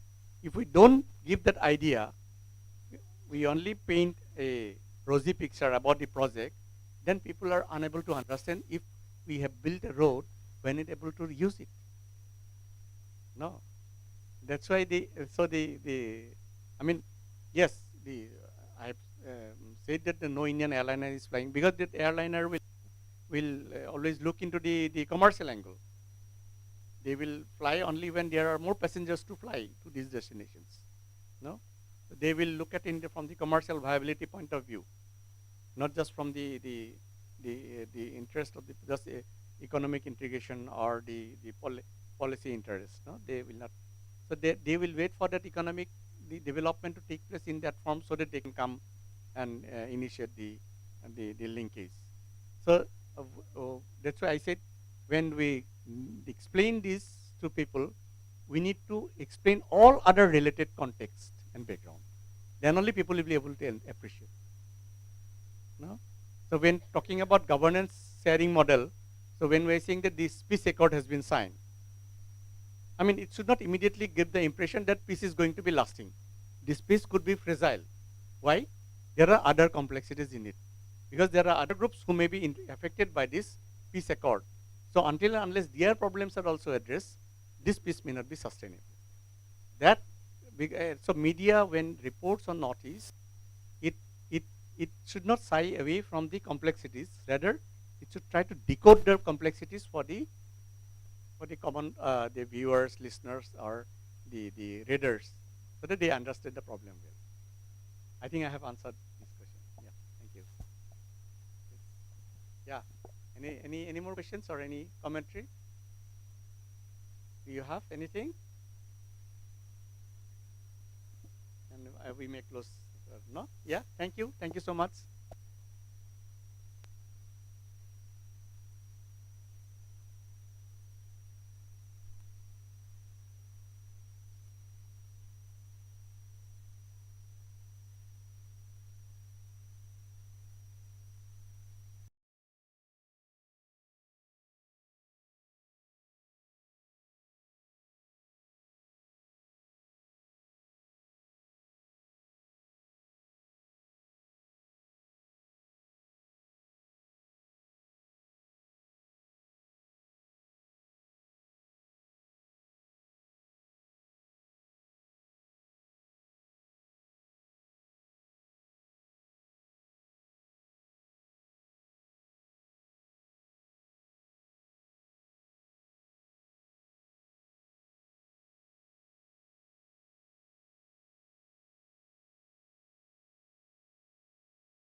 Do you hear me like this? It's fine.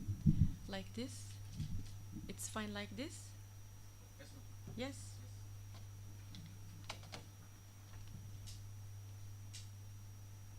Okay. Just 1 minute.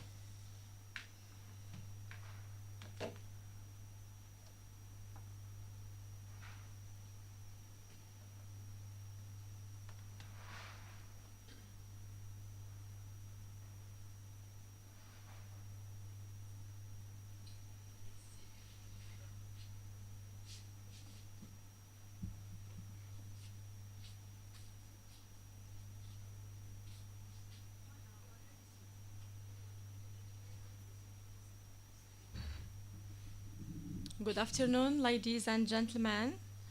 I'm very thrilled again to welcome you back to our series of lectures on human rights and media tracking.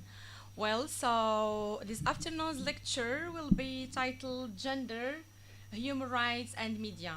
So I think that we have covered so far almost all the important things about human rights agenda. We have also talked about the role of mass media in advocating for human rights, in monitoring human rights, protecting human rights all over the world.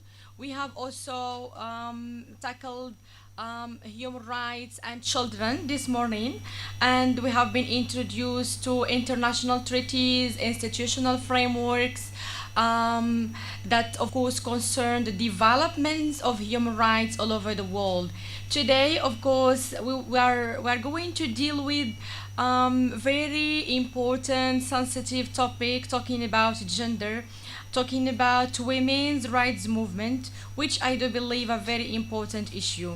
So today's lecture focuses on two fundamental yet deeply interconnected themes: human rights, of course, and the feminist movement within the framework of gender equality. We're going to explore the historical development of feminist movement, their contributions, for example, to expansion of human rights, ongoing challenges faced by societies globally. So these struggles are deeply intertwined. So human rights and gender equality, they are deeply intertwined, they are deeply amalgamated with issues of gender equality, issues of justice, and the universal recognition of human rights. So that will be the focus of our lecture today. So these are, of course, the major objectives and an overview about the purpose and the aim of this lecture, which I do believe a very important one. So we are going to see a historical background of the feminist movement. We are going to see some women pillars of the feminist movement, women's rights movement. We are going to see also some background knowledge about women, philosophers, intellectuals, and civil activists. Introduction to human rights and gender. So we are going also to focus on the CEDAW, or the Convention on the Elimination of All Discrimination Against Women. So we are going to tackle also this issue and be introduced to rights of women. The second issue is that we are going to focus on some core concepts like gender rules, relations, and identity. We are going to see, for example, concepts like patriarchy, masculinity, and we are going to define them. Yes, so also we are going to deal with the role of media in gender representation. So you see, this is a very also crucial topic. We cannot deal with human rights without, of course, dealing with how gender is either represented or misrepresented on media. So this is also something very crucial to us, that we are going to deal with it and plumb its depth. Gender also sensitivity in media language. We are going to see this interplay in media language and how sometimes we face stereotypical images, stereotypical linguistic images on mass media, unfortunately. We are going to focus on the CEDAW, and international gender rights. So this is something also very important to be introduced to the rights of women and consult international treaties, of course, postulated by the United Nations. So these are the objectives of our lecture that we will attempt to cover in this lecture. We're going to see now prominent figures of the feminist movement, which I do believe they have really influenced, they have impacted the feminist movement worldwide, and they are very important figures, feminist figures. So we are going to get introduced to Mary Wollstonecraft, to Simone de Beauvoir, to Betty Friedan, to Kate Mayet, to Olympe de Gouges. So I do believe that the dialogue around women's rights is both global and multifaceted, with ongoing debates about representation, equity, justice. From literary works, this is literary works, it's very important, intellectual works. So from literary works to political treaties, intellectual contributions continue to shape and redefine what it means to champion women's rights. And these women, of course, have already championed women's rights, intellectually speaking, literally speaking, and even in civil activism. They make a dynamic area of social, academic, of course, inquiry. So I do believe that these figures, they have really influenced the history of women's rights. So therefore, we're going to see what are their ideas. We're going to get introduced to their ideas, and at the same time, we're going to see to what extent they have influenced the feminist movement and what is their trace on this feminist movement, to what extent they have, globally speaking, impacted the women's rights movement, because this is something very important. And why for example I have opted for these intellectual figures, because I do believe that the intellectual movement is very important.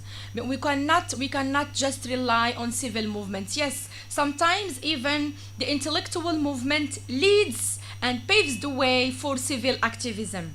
Without literature and without the intellectual writings, for example, literary writings, or literary corpus, so we cannot have a very healthy civil activism, especially talking about women's rights. So we all know to what extent these figures, of course, have influenced the feminist movement.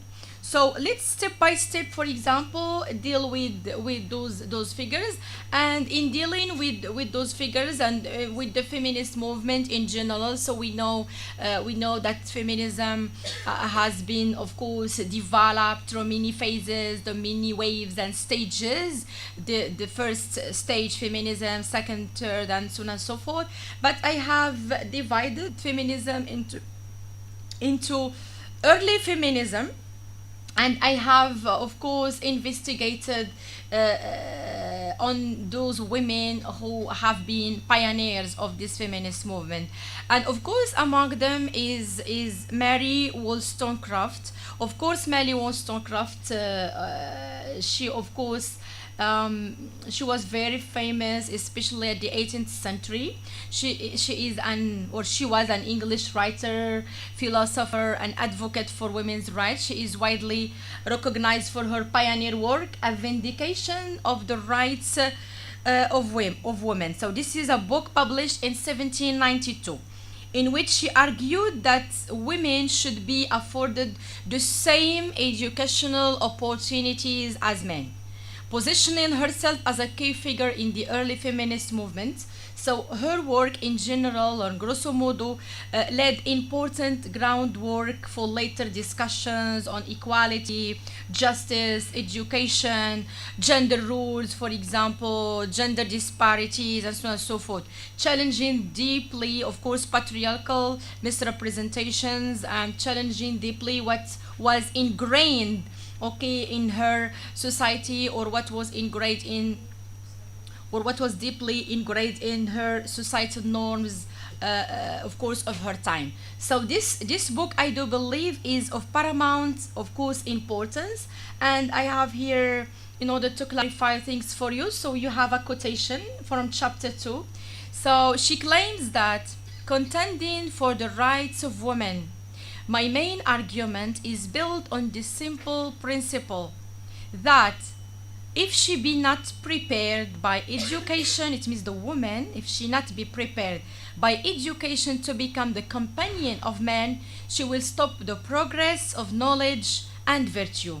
So you see, this is a very influential quote by Mary Wollstonecraft. So Mary Wollstonecraft was a pioneer woman in contending and in defending women's rights to education. So she claims that education is really a very groundbreaking rule, that the woman cannot reach virtue, the woman cannot reach noble missions, cannot perform her duties well if she hasn't, of course, the right of she or she if she doesn't. Of course, enjoy the right to education. So according to her, education, this is the first thing that women, of course, should enjoy. But you should know here why, for example, Mary Wollstonecraft emphasized this question of education, because, of course, at that time, women were ignored, okay, and were denied this right, the right to education. So this is something which, according to Mary Wollstonecraft, is very important. Maybe nowadays you may say, well, so we have gone beyond the right to education. We should demand and we should fight for other things. Yes, okay, this is true. But still, even nowadays, in some rural areas, some girls, for example, we have talked about children's rights, be they girls or boys, but still, in some rural areas, for example, maybe all over the world, in many countries all over the world, still some girls, they still suffer and they are denied this right to education, unfortunately speaking. And even worse, in some areas, for example, you find that they favor boys, and the boy can have this right to go to school, but the girl cannot. And this is, of course, what causes what we call the early marriage, okay, or the child marriage. So this is something also very very important, and at the same time we should pay attention to it. Another claim by Mary Wollstonecraft is that who is the mother of women's rights. So you see, this is how scholars and academicians label her. The minds of women are no different of the minds of men. This is something very important, according to Mary Wollstonecraft, because you see, in ancient times, for example, so women they were very marginalized, and they were even considered that they are very inferior to men, and maybe they didn't even, maybe they were even classified as they didn't have the same mind, okay, as men, okay, or as males. So this is also something that Mary Wollstonecraft came, okay, to tackle it and to shed light on it, but that only men and women differ in their bodies. So you see, according to her, both men and women, so they have the same mind. What does it mean? It means that they can think, they can create, for example, they can engage in many intellectual activities, they can also write, they can participate in politics, they can vote, for example, they can participate in all the domains, in social, economic, cultural lives of their own societies, of their own communities. So they can be very active. Why? Because they are like men, and they have the same mind like men. So they can think, okay, they can study, they can write, they can read, they can perform art, and so on and so forth. They can be intellectuals, philosophers, writers. This is something that Mary Wollstonecraft asserts and confirms. So therefore, according to her, but that only men and women differ in their bodies. So the difference, this is just a physiological difference. And this is another thing that Simone de Beauvoir, for example, is going to confirm later on in her book, The Second Sex.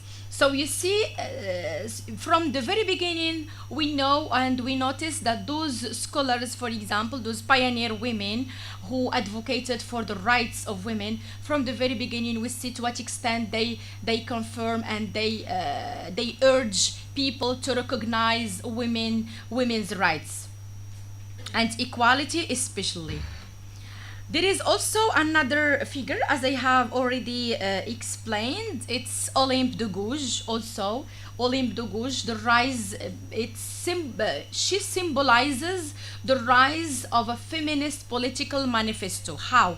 Because she published. I have already talked about the Declaration of the Rights of the Citizen. Okay, it means man, because in that declaration it was meant just according to the feminists, it was meant to men. But according to Olympe de Gouges, she has published the Declaration of the Rights of Women and the Female Citizen, not the male citizen. So this is for the female, published in 1791. Olympe de Gouges, of course, was a pioneer French writer, was a playwright and political activist, also, whose work and life have made her a powerful symbol in the history of women's rights, not only in France, but at the same time, of course, all over the globe. So you see, she is also remembered. She is remembered. This is the declaration. Of course, this is in the French language. Okay. So the Declaration of the Rights of Women and the Female Citizen in 1791. So Olympe de Gouges also is remembered as one of the earliest, like Mary Wollstonecraft, advocates for gender equality, and at the same time a forerunner of modern feminism. Of course, she was a very courageous woman, and her courage challenged societal norms, and she demanded also equal rights for women, and she had inspired generations of feminists, and she was increasingly celebrated as a historical icon. Even nowadays, for example, she is at the time many times, of course, remembered as an iconic figure of feminism, like Mary Wollstonecraft, who was, of course, or who is even nowadays, we consider her as the mother of modern feminism, like many iconic figures that we are going to see. Well, so we will just see some quotations and some claims to be very concrete. So what does, for example, Olympe de Gouges say about women's rights? So according to her, women are born free and remain equal to men in rights. Social distinctions may only be based on common utility. So again, if we examine, for example, or these things, so we will, for example, know to what extent all these women, so they have the same, maybe they are on the same wavelength, they have the same ideas about gender equality, about setting up justice.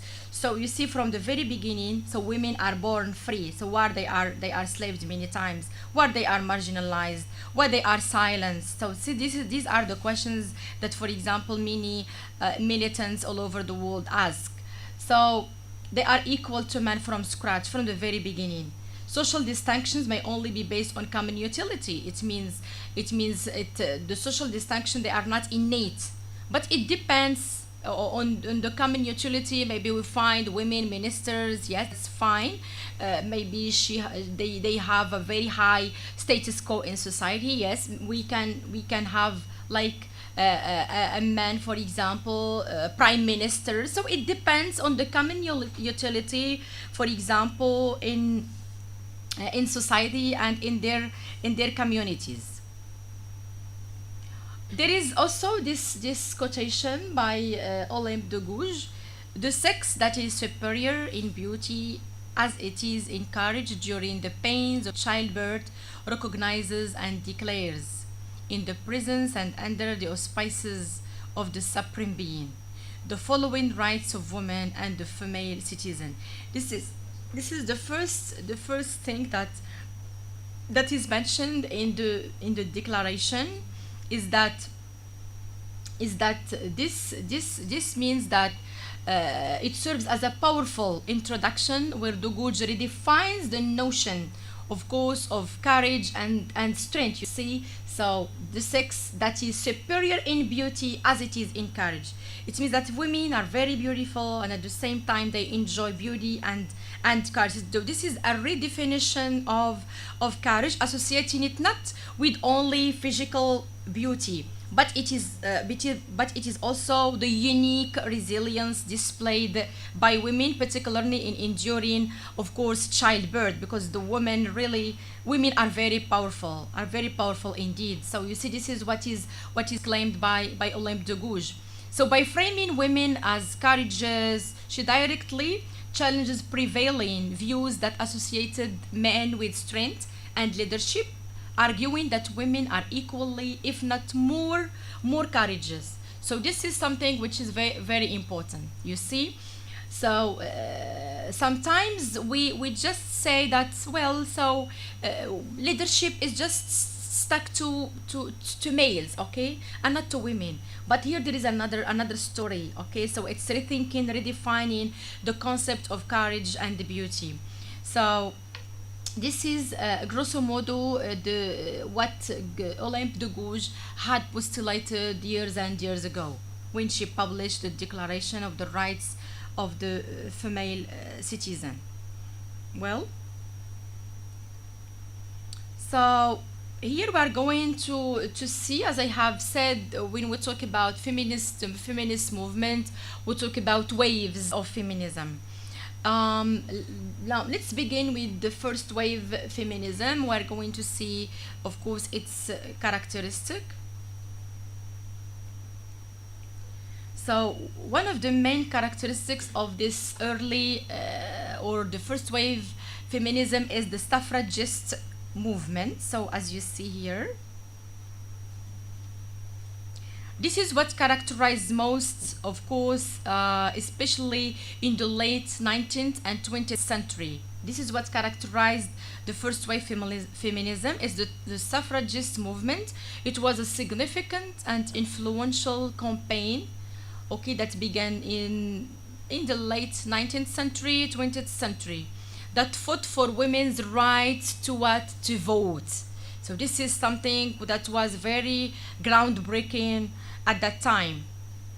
It originated primarily in the United Kingdom and the United States, where women there, so they were very activists, known as suffragists, mobilized to demand political, for example, equality in democratic processes. That was the major thing that women demanded at that time and advocated or mobilized for. So they galvanized in order to get the right to vote. So this movement led to the foundation for women's rights globally and contributed significantly to social political reforms regarding gender equality. So, like Emmeline Pankhurst, for example, she was a prominent British activist and leader for this suffragist movement. So there are, of course, many leaders. Suzanne also Anthony, so she was also a key leader of this suffragist movement. And of course, this suffragist movement helped women to just enjoy global political rights, okay, and that was of course their demands. It's to get political rights, political participation in decision making. And even nowadays, still women are galvanizing in order to get this right. This is also something very important. There was also another figure, Alice Paul, also another prominent figure, American. She's an American, of course, suffragist, known for her role in organizing the National Women's Party and advocating for more confrontational tactics in the suffragist movement. So these women, for example, so you see even the picture symbolizes to what extent women, they were together. This is something very important in women's struggle. So they are together, and they are, of course, they were at that time demanding or advocating for the right to vote. So you see, so they march together in order to get, of course, that right, and they successfully, of course, they successfully almost to get the political right and the right to vote. Well, so this is maybe the most important thing that characterized first wave feminism, among many other issues, of course, but they have just focused on the major thing, because you see the history of women's movement is very long and very detailed, okay, all over the world. But of course many scholars and academicians, so they have like resumed, okay, this feminist movement into waves in order to be very concise.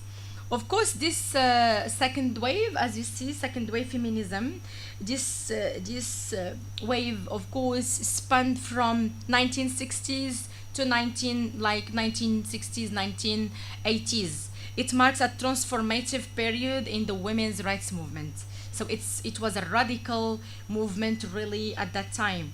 Unlike the first wave, which was primarily like focused on legal rights, like the suffragist movement, like right to education. These are like a primary step, okay, from which women began to advocate for their rights. But later on, of course, there was development. There was like a refinement in their movement. So what we can say about the second wave is that unlike the first wave, so this second wave broadened the scope to address social, cultural, reproductive, and economic inequalities. So women here, like they started to galvanize to advocate for more rights, aiming for a deeper restructuring of society between men and women. It's like setting up an equilibrium between men's rules and women's rules, and they started to just maybe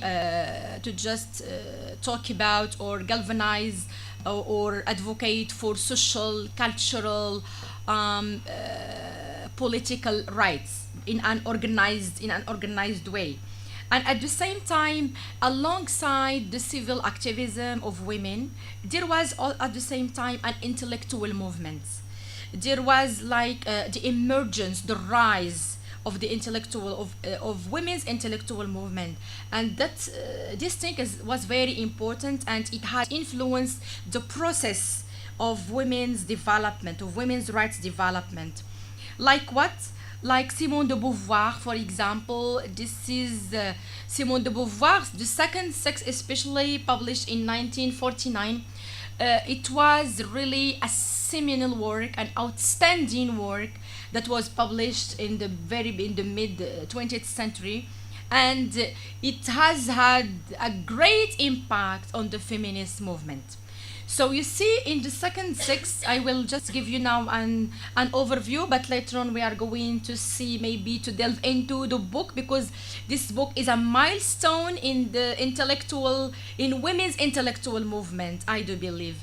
So the Beauvoir's seminal book, The Second Sex, as you see, critically analyzes the oppression of women, and it provides an in-depth exploration of women's historical and social roles. So it is an in-depth exploration of women's social and, of course, historical roles. It argues that women have been historically, of course, defined as the other. And this is something very important that even influenced post-colonial feminist writers, post-colonial women's writers, as we are going to see later on. This is something which is very important in the history of feminism. So according to Simone de Beauvoir, the woman was misrepresented, okay, historically speaking, and she was considered as the other in relation to men. She is the other to men. It's a theme that resonates deeply within the second wave feminism. And of course, the philosophical background, if you ask about Simone de Beauvoir, so of course she is an existentialist. And she was all the time with Jean-Paul Sartre. She had been influenced by the philosophy, or by the philosopher Jean-Paul Sartre. and she therefore her book is so wonderful because she like tackles the question of gender but from an existentialist point of view, an existentialist perspective. So de Beauvoir applied existentialist philosophy to the female experience, positing that one is not born but rather becomes a woman. This is the major, maybe this quotation summarizes like the whole book. And this by the way, this is a very famous saying: wherever you say one is not born but rather becomes a woman, so you just make allusion to Simone de Beauvoir. So this idea really it becomes of course a cornerstone for the second wave feminists, emphasizing that gender rules are constructed rather than innate. And this is of course this is like it's a radical Simone de Beauvoir has made a radical change in the feminist movement, and of course in women's rights movement in general. As we are going to delve into some quotations, okay, said or claimed in that book in order to provide you with more illustrations. So this is just in general. So the second sex is a great manifesto of modern feminism, a foundational book in feminism and feminist studies. So this is therefore we all the time I emphasize that the intellectual movement does matter while tracing the development of women's rights throughout history. It is also an inspiration. Many women all over the world, many women writers, many women militants, for example, many women activists all over the world, so have been harshly influenced by and deeply influenced, inspired by this seminal writer and philosopher Simone de Beauvoir. So it is an inspiration to the activists of women's liberation movement. And it also, this book provides us with an important text of the second wave feminism. So sometimes, of course, we cannot talk about the feminist movement without mentioning the second sex, because later on, like for example Judith Butler and many prominent feminist figures later on, of course, we may say that they have been influenced by the second sex, especially when we talk about gender. That gender construction, it's not something innate, but it is constructed through society. Yes, so therefore we just say that one is not born. It means the woman is not born like a woman as we saw it marginal, as we see it, for example, or as we saw it in ancient times, marginalized, silenced, without any voice, and so on and so forth, inferior to man, inferior in society. No, but it's the woman. It's it's the society that renders the woman as such. It's the social construction. It's the social, for example, misrepresentation, the social stereotypical images that, of course, render women as such, as the other to men, as the other to, or as being very an inferior, for example, marginalized position regarding men. Another figure which I have also mentioned, and which I do believe, or who I do believe, of course, influenced and impacted, of course, the process and the development of women's liberation movement, talking about the intellectual movement. As I have said, just to clarify things for you, we are talking about that there is or what we are stemming from the argument that there is an interplay between human rights, gender rights, for example, or gender equality, and media. So we are going to tackle these issues in its maybe global sense, and at the same time in its inclusivity. We cannot divide them. So we have gender, human rights, and at the same time media. So this is like my argument. This is my argument today. So there is like an interplay between this trilogy of gender, human rights, and media. We cannot separate them, but we are going to deal with them in their inclusivity. Right, so let's continue. Another figure, for example, that of course a prominent figure that or who has influenced again the feminist or women's liberation movement is Betty Friedan. Betty Friedan, of course, died in 2006, so she is a modern writer. Betty Friedan published her wonderful book, The Feminine Mystic, in 1963, and this book really is so wonderful. It's outstanding, and in it, of course, Betty Friedan again has advocated for another rights, okay, to women. So Betty Friedan, of course, is an American, or was an influential American feminist writer, and she's also activist, best known for her groundbreaking seminal book, The Feminine Mystic. Um, Also, her book is within this second wave feminism. So her advocacy brought attention to issues such as gender roles, the workplace discrimination, and productive rights. So this is her major claim. She co-founded even the National Organization for Women in 1966. This organization also was very important in launching women's activism at that time and in shaping, of course, the agenda of modern feminism. So also this that movement, it aimed to achieve, of course, gender equality in both private and public sector, and this is something which is very important, of course, postulated by Betty Friedan.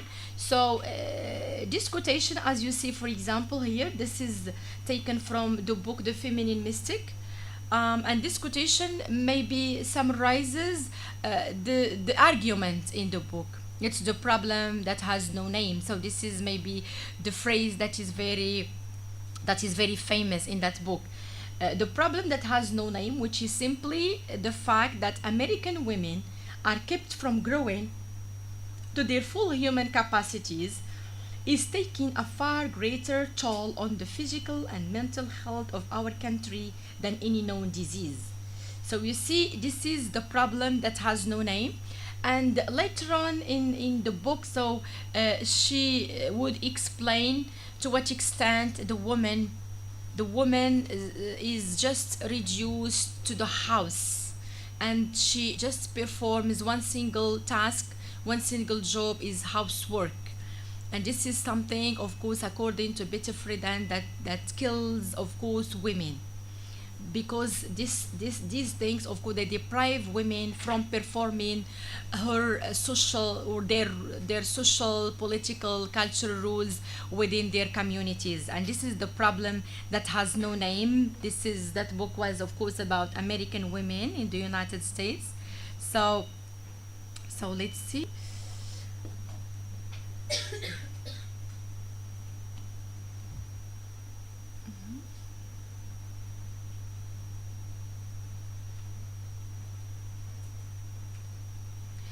So, Friedan's book awakened women to their unhappiness and miserable life inside the house. So, as I have said, this is the major claim postulated by Betty Friedan, is that this is the problem that has no name, is that women were like, this is her argument indeed, that women they are just imprisoned in the house, and they couldn't perform any social, cultural, political roles. They are reduced to one task, which is, of course, the housework. And this, of course, according to her, this causes the unhappiness, this causes women's trauma, this causes women's psychological health. Why? Because they are all the time performing the same task. Okay, so according to her, this is a quotation taken from the book, women who adjust as housewives, who grew up wanting to be just housewife, are in as much danger as the millions who work to their own death in the concentration camps. They are suffering a slow death of mind and spirit. So you see, this is a very influential, of course, quotation.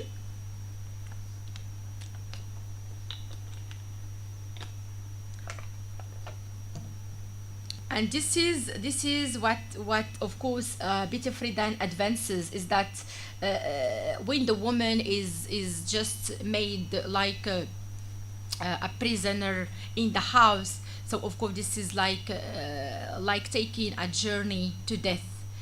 Step by step she dies. Why? Because if you don't nourish of course your mind with reading, sometimes even working, when you don't work, so you become just lazy. And when you become lazy, so it's like you kill yourself, you kill your energy, you kill you kill your body, you kill your mind also. So this is what Betty Friedan, for example, is saying here.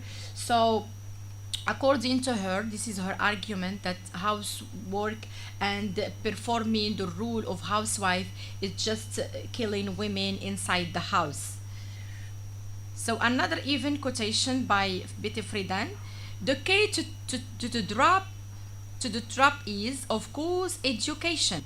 So again, you see many times when we talk about scholars, philosophers, even civil activists, for human rights activists, so even ancient old philosophers, for example, they all agreed upon one thing, is that the key to get rid of many traumas, of many social, cultural, political problems, for example, the key to advocate for human rights is just to just get people educated.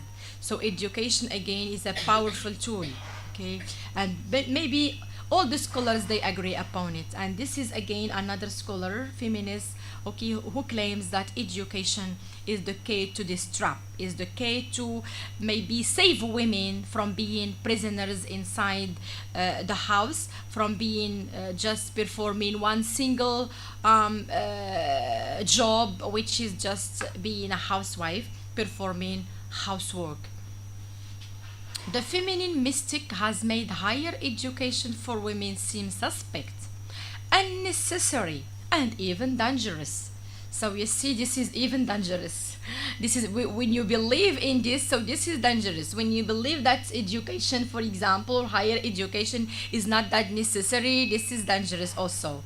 So, so of course, this what we can, for example, learn from this quotation is that it's like it raises women's consciousness about the right to education, that and not just elementary education, but it means that women they should of course when they were girls, so they should get the right to elementary, for example, education, which is compulsory in the United Nations Declaration of Human Rights. Elementary education is compulsory and mandatory for every girl and for every child. But at the same time, this is not enough for women. If you would like to just get rid of that trap, so you should continue, you should pursue your higher education. So this is it exactly, and this is why Betty Friedan claims that education for women, when they feel that education is suspect, they don't even need it, for example. Why? Because they are just staying in the house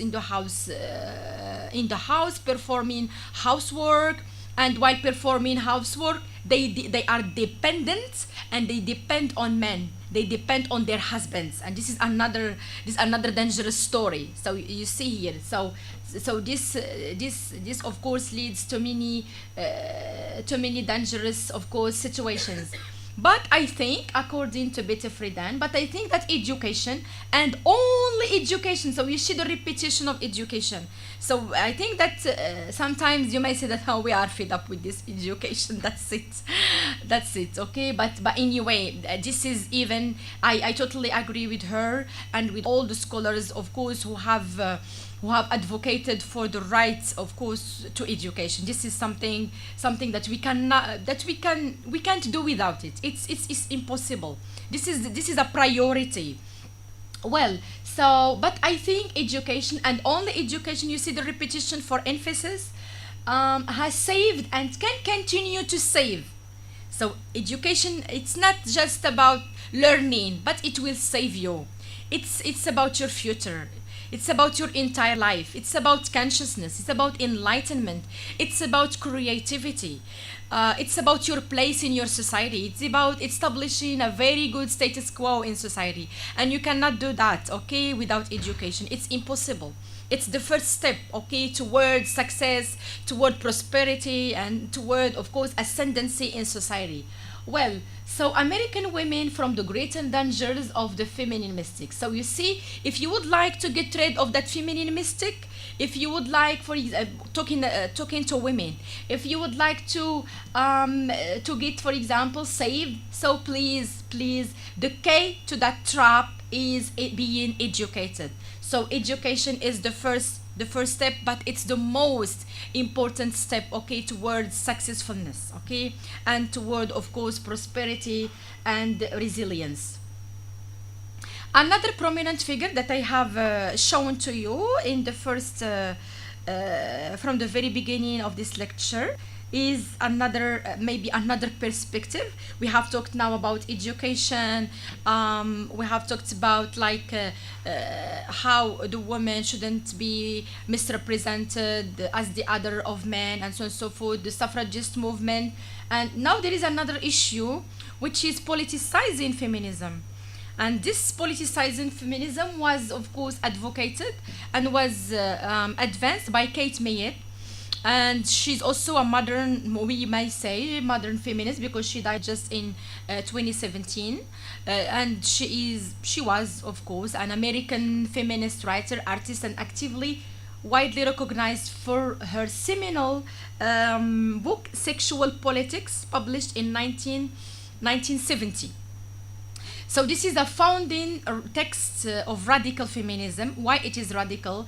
Because in this book, of course, Sexual Politics, Kate May,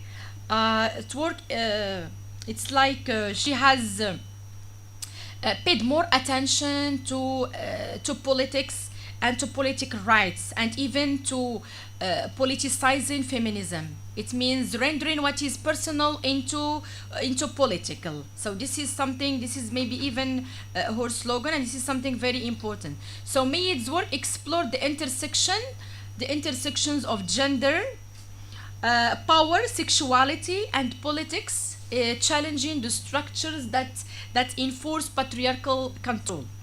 Her ideas profoundly influenced second wave feminism by questioning traditional power dynamics, for example, highlighting the ways in which cultural and societal norms oppress women. So, according to her, for example, we may read this quotation: when one group rules another, the relationship between the two is political. So you see, so this is her claim.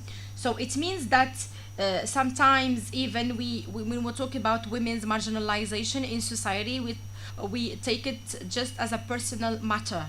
No, it isn't. So this is according to Kate Mayett. So we should render what is personal into political. When such an arrangement is carried out over a long period of time, it develops an ideology like feudalism, racism, for example. All historical civilizations are patriarchies. Their ideologies is male supremacy. So you see, this is according to her argument in that book, which was published in 1970. So you see here how she claims that we should, of course, render the question of women's oppression inside society a political issue.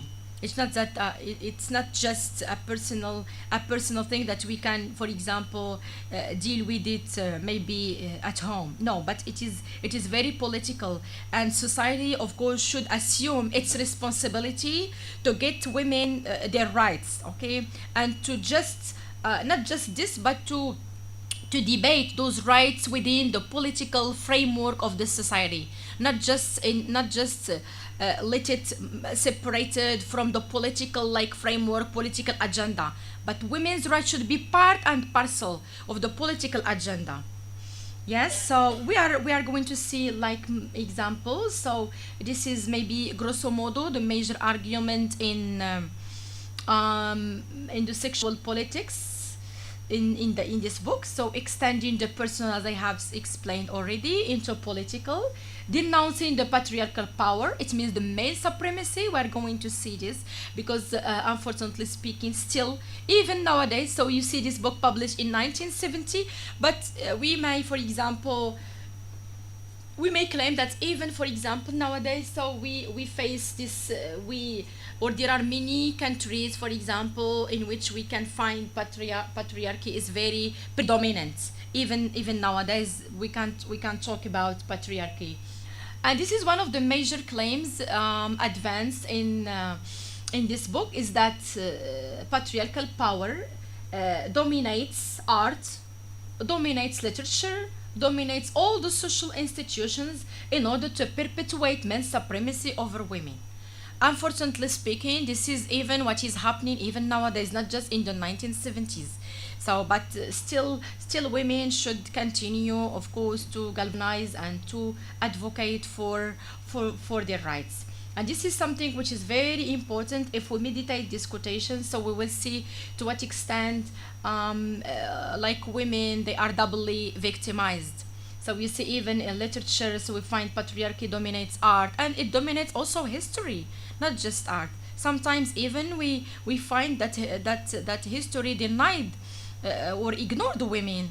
Sometimes when you read, for example, about ancient times, you get a very astonished because you don't find any like trace, okay, about women. It's like women, they were invisible, and this is something also that is tackled, or we can even deduce it from this quotation.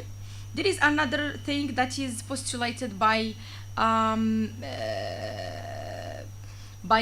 Kate Mayett, is that patriarchy as an institution is a social constant so deeply entrenched as to run through all other political, social, or economic forms, whether of caste or class, feudality or bureaucracy, not just as it pervades all major religions. So you see, so here, of course, again, Kate Mayett, okay, emphasizes that patriarchy is everywhere.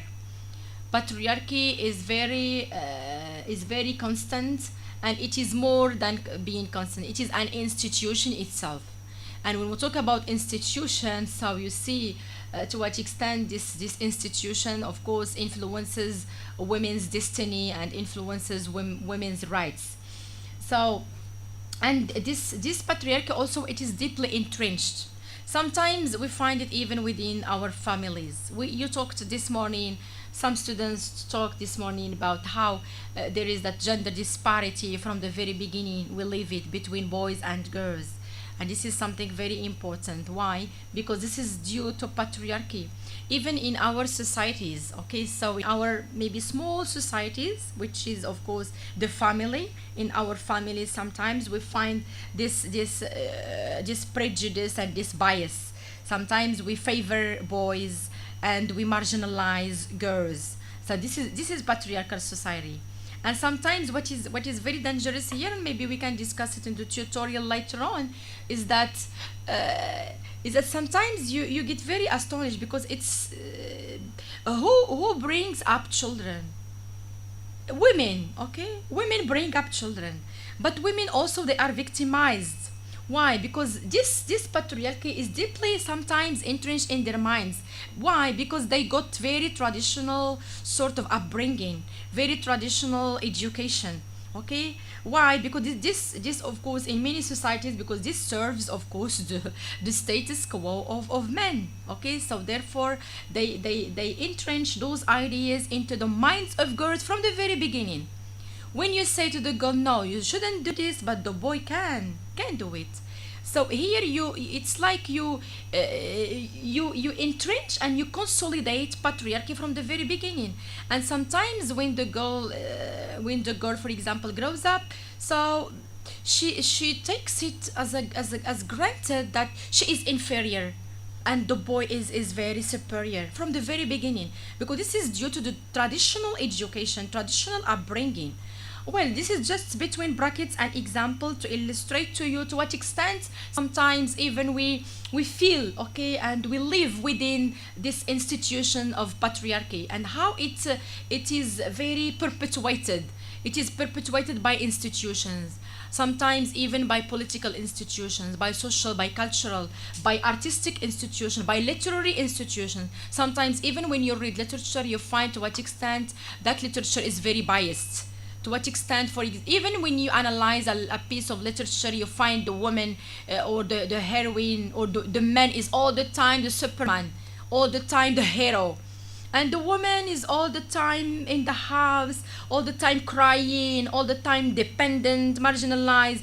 This is patriarchy again. So this is why Kate Mead, for example, claims that patriarchy as an institution is a social constant, so deeply entrenched. It is entrenched, okay? It is deeply rooted, of course, in our families and in through political, social, economic forms, even artistic, even literary form. And this is something also that, of course, influences women's rights in general. Well, so of course, from the 1970s, so we can talk about onwards. We can talk about like the development of feminism. So from the 1970s onward, feminism has, of course, started branching into different theoretical paradigms and ideologies depending on specific culture, history, and text. So here we underline the specific culture, specific history, specific text. And this is the context here does matter while dealing with women's liberation movement or even while dealing with women's rights. So the context is very, very crucial and very similar. We're going to see because feminism is not stopping. It's a continuous movement, and maybe even nowadays we talk about the post-feminist era. Okay, so it is a continuous unceasing process. So therefore we may talk about the third wave again. So we talked about early feminism, first wave feminism, second wave feminism, now third wave feminism, the urgency of intersectionality. This is what characterizes third wave feminism, as we are going to see with Kimberly Crenshaw, for example. Also, this is something very important, the fourth wave feminism, we can call it like this. It is, of course, characterized by digital activism. Now there is a very global networking among women all over the world, thanks to digital technology. So, and digital revolution indeed. Okay, so I do believe it has helped women's liberation movement a lot, and it has even helped us like make like a global networking. Well, and cyber networking, so this is it exactly. So this is what characterizes fourth wave feminism. So this is very you see a lot of branches into feminism, and even within, if we would like to go deeper, but because there are many things that we are going to deal with. So even within third wave feminism, so we can talk about Marxist feminism, liberal feminism, and so on and so forth. But of course, we are going to focus on the major thing.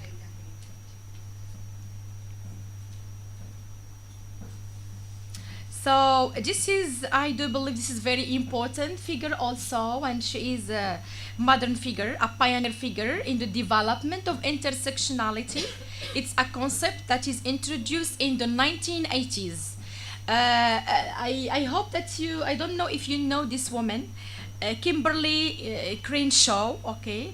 So she's an Afro-American, and she's widely known for her concept of intersectionality. So according to her, so this woman really also has influenced the process of the feminist movement. Her work is foundational to understanding how various forms of discrimination, and this is what is it. I do believe that this relates to us as being from the continent of Africa, as being from the continent of Asia. Okay, so you see, she tackles how various forms of discrimination, such as race, class, sexuality, how they intersect and they compound, particularly in the experiences of marginalized groups, not only women but all marginalized groups. Even we can talk, for example, about children. So this woman, okay, Kimberly Crenshaw, is not directly associated with this wave of feminism, but it still, okay, it continues even with the fourth feminist, for example, wave. It continues with her feminist discourse. Why? Because her concept really, the concept of intersectionality, and this is a concept that we are going to see, for example, in post-colonial discourse. So Crenshaw's concept of intersectionality, we may label it, or we may call it, a cornerstone of contemporary feminist thought. Why? Because it reshapes both third wave and fourth wave feminism by promoting an inclusive, multidimensional approach of feminism. And this is something very important, not just of feminism, but of gender and social justice. So her work underscores the importance of acknowledging, addressing people with intersecting identities. This is something very important. And as I have said, this relates to us as Moroccan people, as Indian people, as African, Asian in general, because we have this intersectionality in our communities. So this woman, of course, strive for true inclusivity. This is something very, very important. So this woman influences, or this woman's influence is not just is seen not only in academic legal fields, for example, no, but it also in grassroots activism, where intersectionality has become essential framework for understanding and combating systems of inequality. So this is something very important. And if you would like to go deeper into Kimberly Crenshaw, so please you can go to her landmark paper or article published in 1989, and that paper is entitled "Demarginalizing the Intersection of Race and Sex," in which this woman, this pioneer figure, okay, illustrates how African American women's experiences they were neglected in feminist agenda and in anti-feminist frameworks in general. Why? Because they primarily address these issues as isolated categories. Okay, sometimes they address race alone, sometimes they address gender alone. But according to her, no, we should address them intersectionally. They are, all these concepts, they are very intersected and they are very overlapped. And I'm going to explain to you later on. So according to her, this is just grosso modo about what Kimberly Crenshaw, okay, postulates. If we aren't intersectional, some of us, the most vulnerable, are going to fall through the cracks. So you see, if you, for example, if you have access to her video, so you will understand and you will assimilate profusely her argument, because she advances a very important argument that when we tackle, for example, when we should talk about women's rights, marginalized groups rights in general, so we should tackle them in their, for example, inclusivity, that they in that race, class, sex, for example, they are all overlapped, they are all intersectional, we cannot separate them. So this is just a quotation by Marlene Lee Gates. The beauty of this movement, this is just describing the feminist movement in general.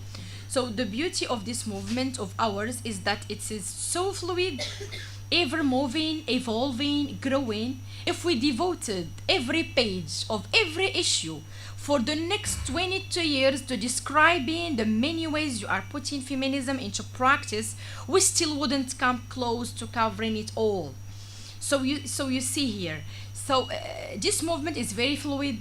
It's ever moving. It's evolving, and it is divided into many branches. Okay, so but you see, if you devote maybe every page, every issue, okay, for the 22 years to describing this movement, you cannot.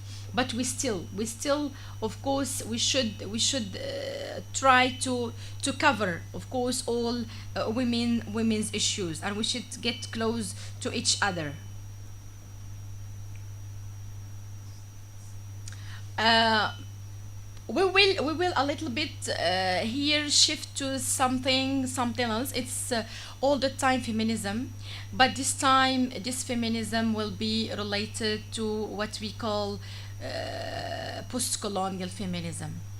And this again, I opt for post-colonial feminism because it's all the time, it's about defending women's rights in former colonies, defending women's rights in countries, for example, which experience colonialism and imperialism. And I'm going to explain to you that really sometimes we talk about defending women's rights, but it becomes very hard when we talk about former colonies, when we talk about countries that experience imperialism. And the colonial condition wasn't that easy for many countries all over the world. Anyway, so this is another type which I do believe very, very important. So we are going to see this overlapping between Western feminist discourse, which I call it master feminist discourse, and post-colonial discourse. So of course, when we talk about post-colonial feminism, we emphasize the need to understand how different systems of oppressions, for example, exist. We talked about like colonialism, imperialism. We can talk also about racism, sexism, classism, and how all these concepts, for example, these different systems, how they intersect. So therefore, universalizing the tendencies of mainstream feminism that often center the experiences of white Western women. So this feminism, this post-colonial feminist discourse challenges this universalization of the status quo or of the situation of women. So why? Because it sometimes it stems from the Western feminism, but it criticizes Western feminism, and it attempts also to go beyond Western feminism. It is a critique against Western feminism, especially for its tendency to portray women in the global South, for example, as oppressed victims in the need of saving. And we are going to see, for example, like Gayatri Spivak's the seminal essay "Can the Subaltern Speak?" But anyway, post-colonial feminist discourse argues that of course there is this question of agency and resilience, or even diverse experiences of these women, that they are not, or they can be even perpetuated, okay, in new colonial attitude. And this is also something that is postulated by post-colonial feminism. So it's a critique against Western feminist discourse, which I call master feminist discourse, but at the same time it stems from it, and it sometimes it even overlaps with it. But what is good about post-colonial discourse is that this approach, it's like it helps us understand women's rights and gender issues, listen, within specific historical, cultural, and socio-political context. As I have said before, we should underline the specificity of context, the specificity of culture, and the text. So this is something very important, even postulated by post-colonial feminist discourse.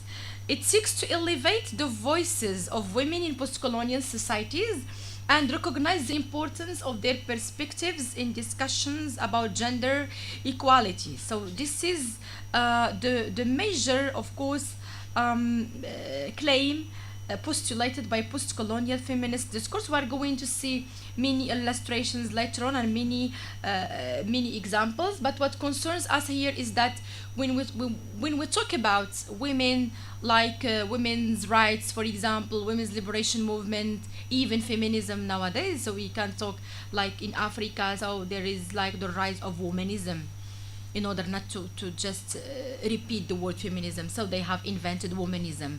So you see in many parts now in the world. Why? Because women, they would like to tackle their issue taking into consideration their specificity of culture, values, norms, religious beliefs. This is what we mean by the context. This is something which is I do believe it's very, very important. So as you see, so post-colonial feminism, defending women's rights in context. This is how I consider post-colonial feminism. It's defending women's rights in very specific context, taking into consideration the characteristics of indigenous people.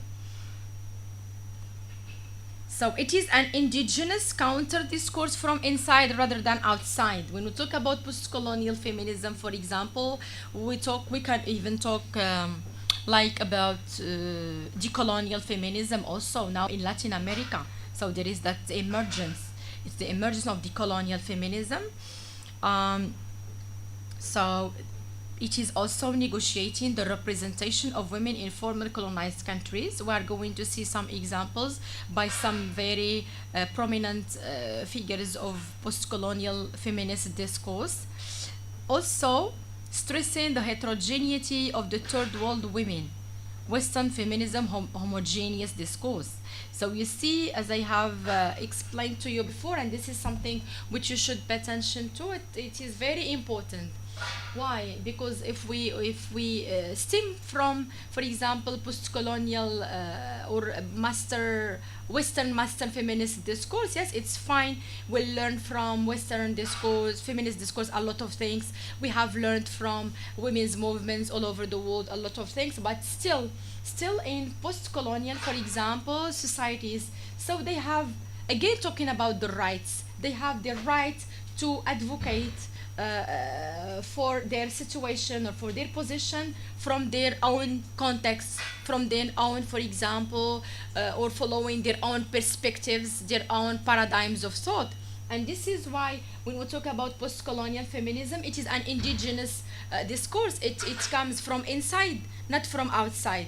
You see, also when we talk about post-colonial feminism, so it negotiates the representation, how women, for example, in former colonies, how they are represented by Western, for example, women's writers, for example. So this is it. So we analyze women's writings and so on and so forth, stressing also the heterogeneity. Because the third world women, we cannot homogenize their experiences. Even we belong, for example, if we would like to make allusion to Edward Said's Orientalism, in which, for example, he divides the world into two polarities, okay, the West and the East, the Occident, the Orient. Yes, we can talk also like the third world women, Western women, yes, but we cannot, even within the Orient. The Orient, it's not homogeneous at all. We cannot talk about one Orient, no, because even within the Orient there are many countries, there are many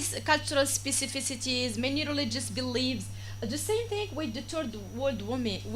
We cannot homogenize third world women in one and say, well, all women, for example, belonging to the third world, so they are suffering from this and that. No, maybe even their needs, they differ in their needs. Maybe they differ in the thing that they want, for example. So we should take this into consideration. At the same time, we shouldn't homogenize, okay? And this is something that is postulated by post-colonial feminists. We are going to see like Chandra Chalpade Mohanty and many great thinkers who have again influenced post-colonial feminism.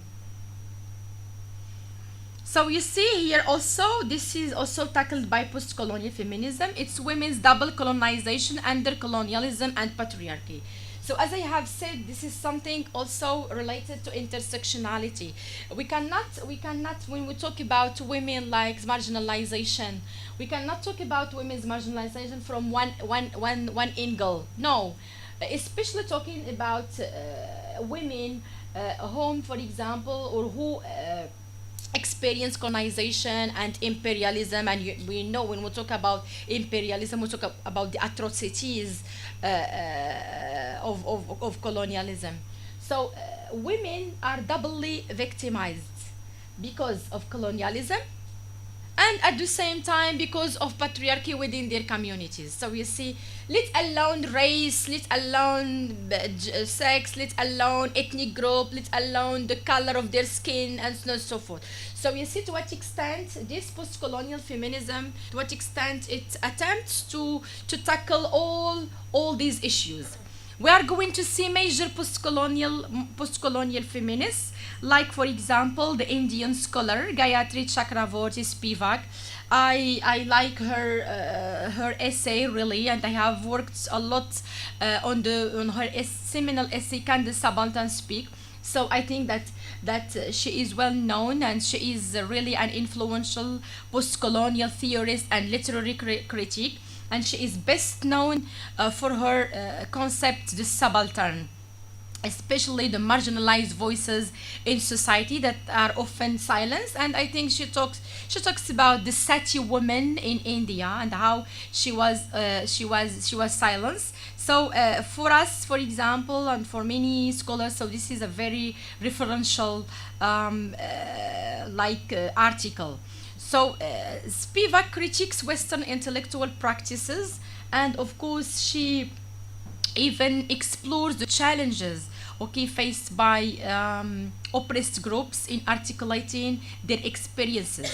So she emphasizes the need for self-reflection, the need for self-reflection among scholars to avoid, of course, getting in the trap or reproducing again colonial power. So Gayatri Spivak's essay is really very seminal, and it is worth reading and investigating. There is also another figure. Okay, we'll move to Chandra Talpadi. Okay, Mohanty. It's within the same context, within the same framework. Chandra Talpadi Mohanty also. She is a key, of course, influential figure of post-colonial criticism. She's a post-colonial scholar, and Mohanty critiques also Western feminism for one thing, for homogenizing the experiences of women worldwide, especially in the third world.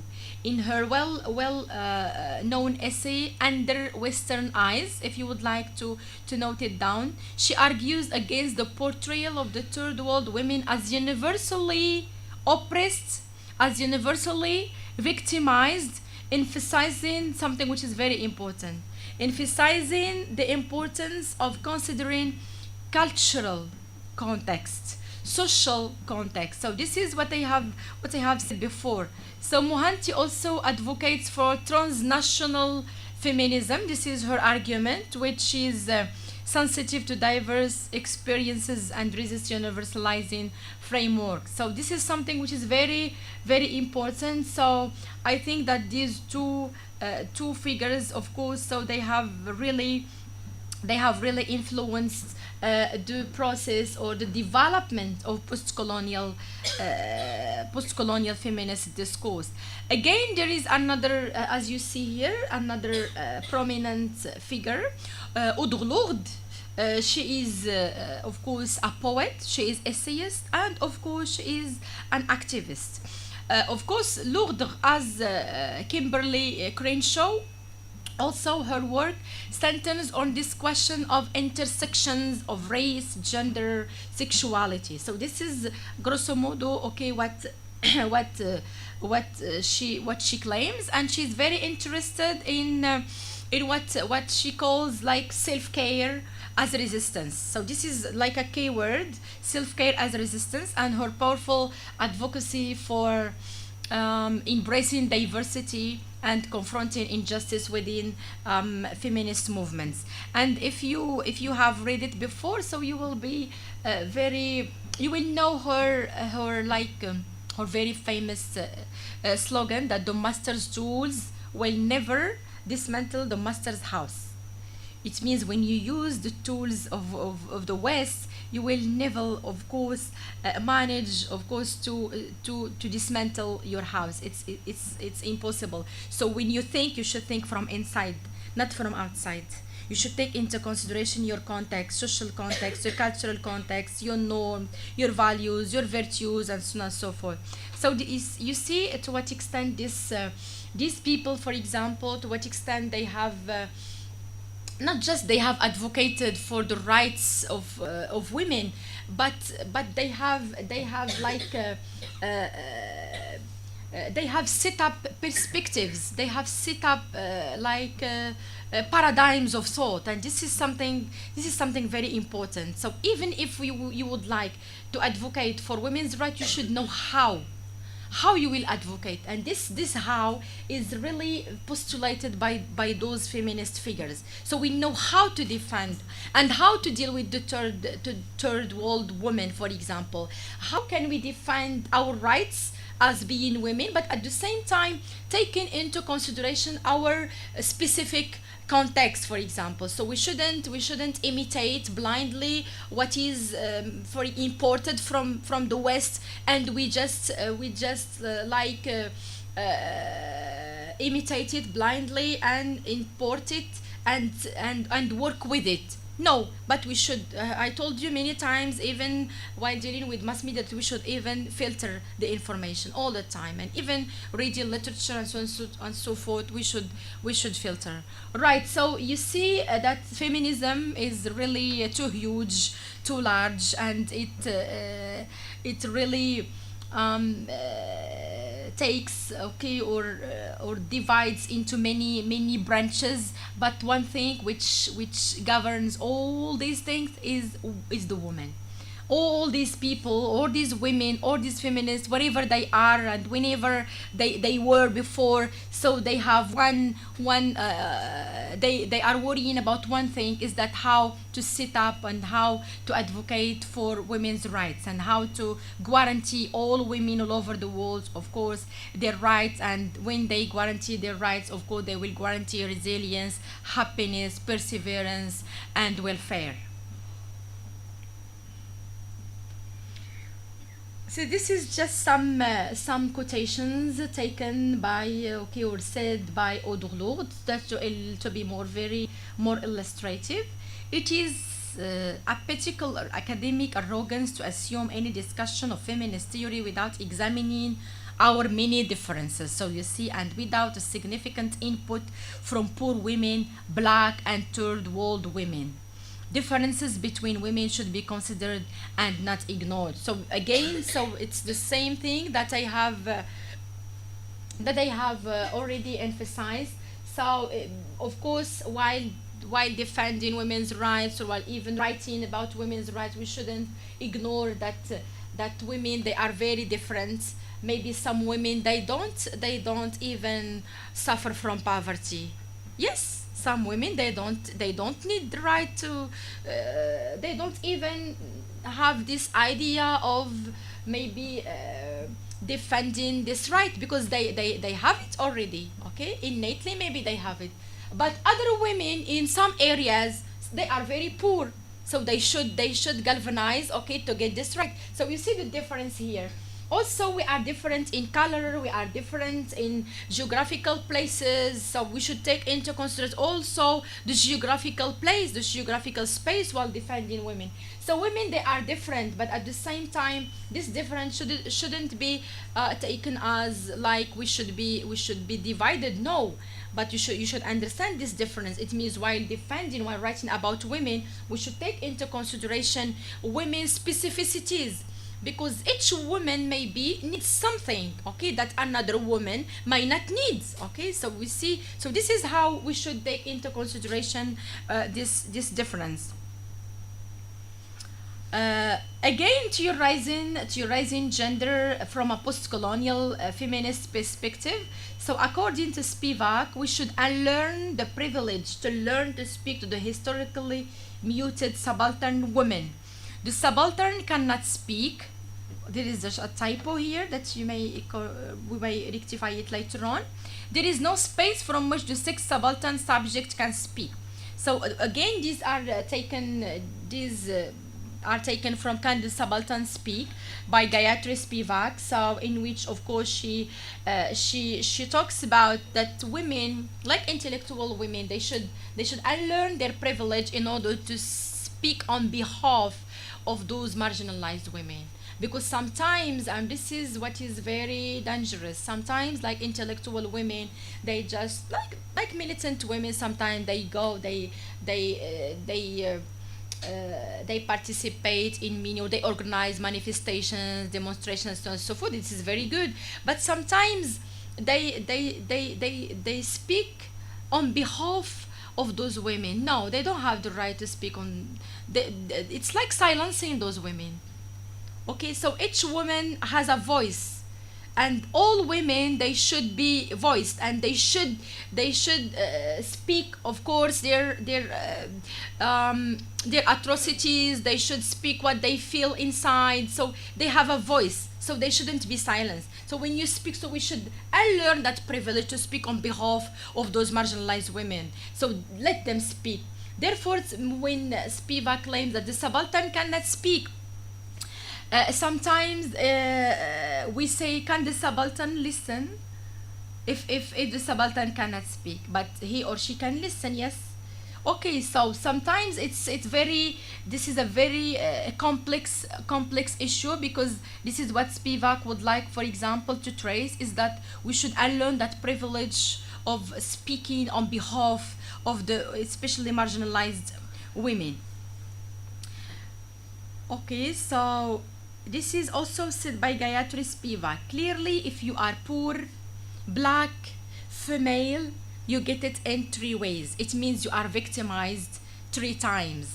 And this is what is happening to women all over, not all over the world, but especially in the East. Okay, so let's talk about Africa and Asia, for example. So the woman is suffering from poverty. Women, they are suffering because they are women. They are suffering from patriarchy, from the patriarchal system. And at the same time, they are suffering because of their skin color. Yes. These are some illustrations from Under Western Eyes by Chandra Talpadi Mohanty. So she claims that analyzing the production of third world women as a singular monolithic subject in Western feminist texts, third world women are represented in Western feminist discourse as being a homogeneous group deprived from power and agency. So of course she argues against this, that the women shouldn't be, of course, considered as homogeneous, as monolithic. So I have already explained, of course, her ideas. That woman is still defined, but this is her words. That woman is still defined from the perspective of Eurocentric assumptions. So of course,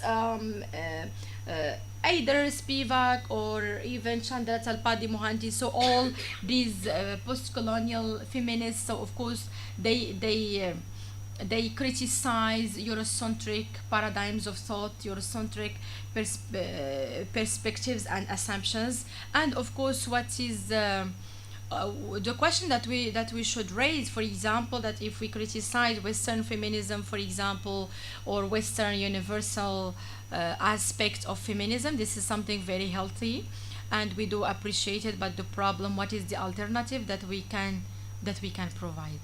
So this is a question that we can think it over, maybe in our tutorials. Women's rights movement, a path forward. So what I may say here, for example, is that there is feminism even nowadays. That women's liberation movement is a continuous process. It never stops. Okay, and we may say that women, of course, struggled in the past, They are still struggling in the present, and we hope that they will stop struggling even in the future. I hope that they will gain all their rights and they will live in peace, prosperity, and resilience. Well, so we may say that all these intellectual movements, for example, even the civil movements like the feminism, the feminist movement, they have led, of course, to something which is very important, the United Nations endeavor also. This is something very important that impacted the women's liberation movement. So the Convention on the Elimination of All Forms of Discrimination Against Women.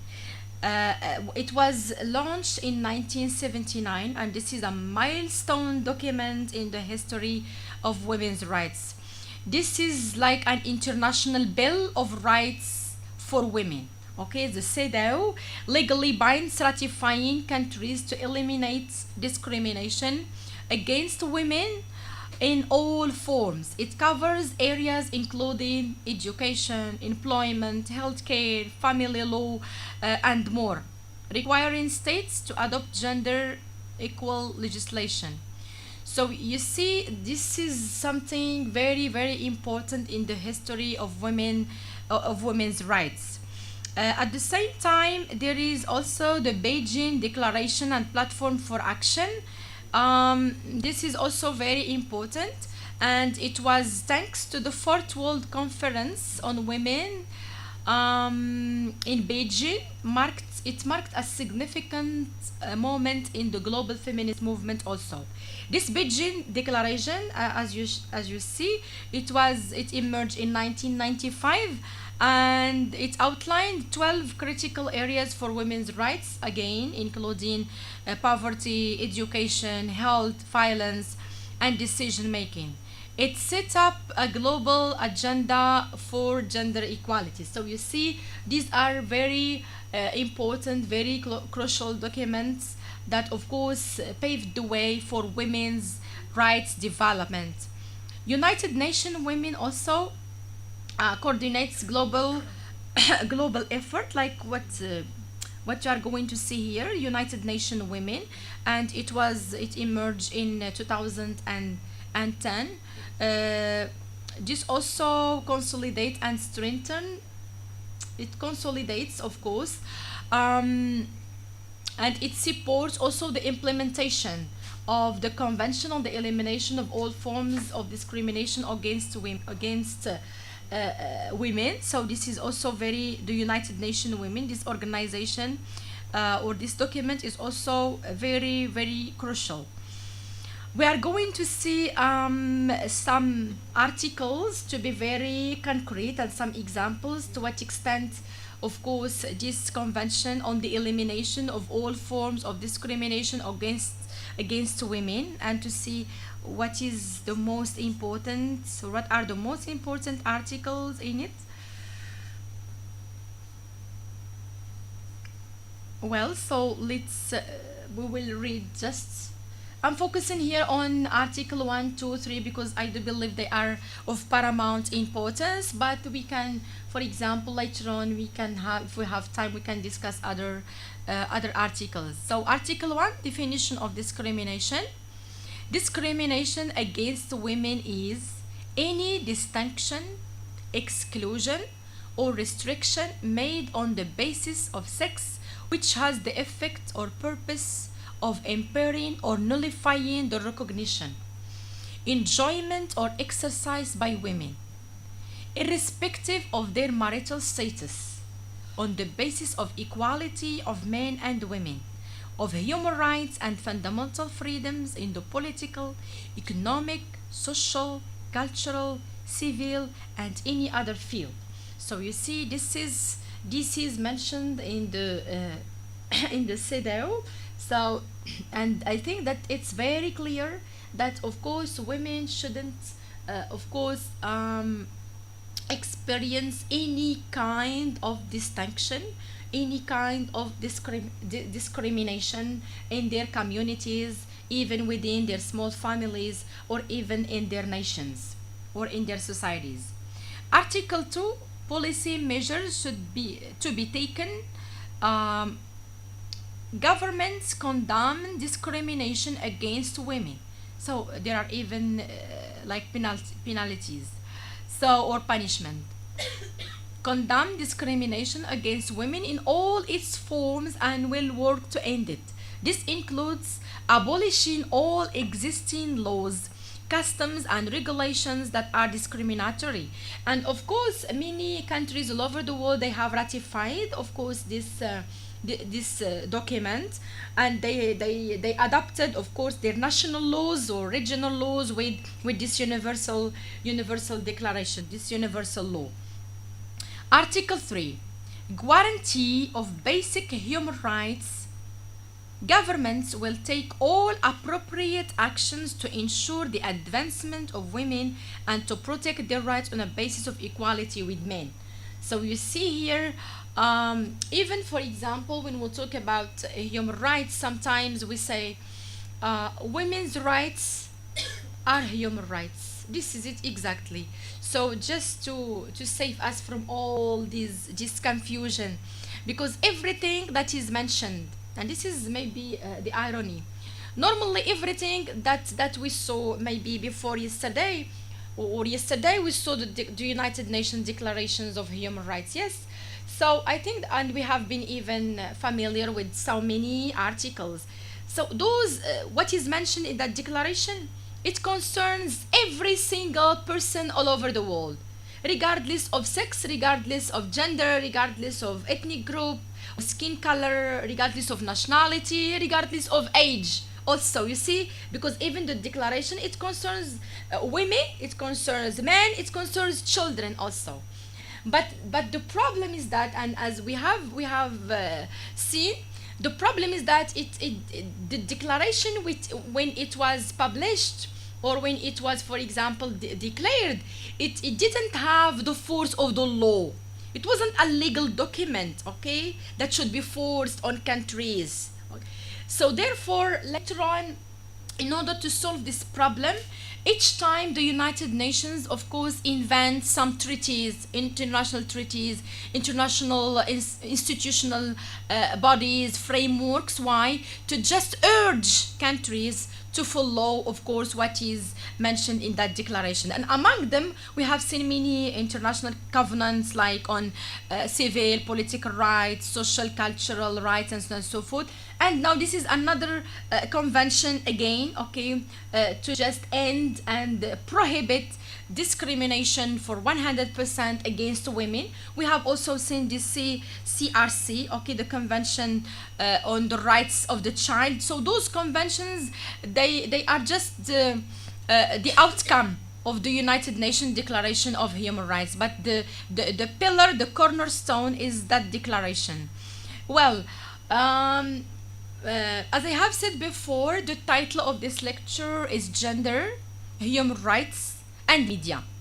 And I have emphasized this question that we cannot deal with gender or human rights without media.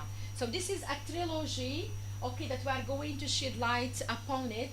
So gender, human rights, media, it is like what we call an intersection of gender, human rights, and media. This is the thing that we are going to look at, and how gender impacts like human rights, the portrayal of gender in media, and how media can either challenge or reinforce stereotypical images, stereotypical misrepresentations of women. This is something very important. We'll also touch on key concepts like what? Like gender roles, for example, like patriarchy, masculinity, and gender sensitive language. So this is something very very important. So we are going to see human rights this time, human rights violations, but this time from a gendered lens.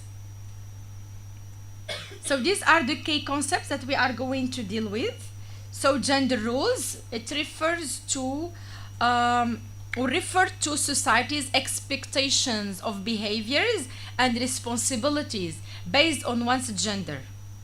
For instance, men are often expected to be providers, while women are expected to be nurturers.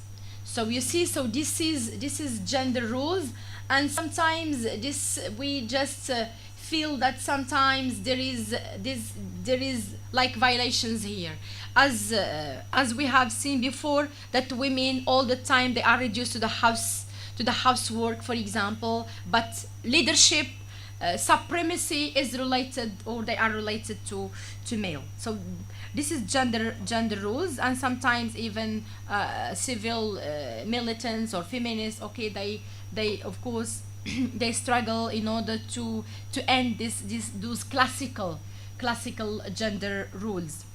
Gender relations involve how different genders interact and the power dynamics within these relationships. Like patriarchy, for instance, influences these dynamics.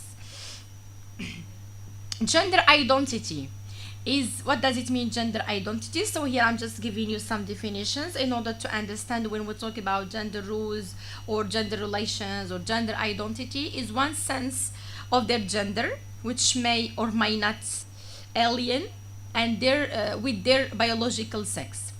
While some people identify strictly as male or female, others fall on a spectrum or identity as non-binary.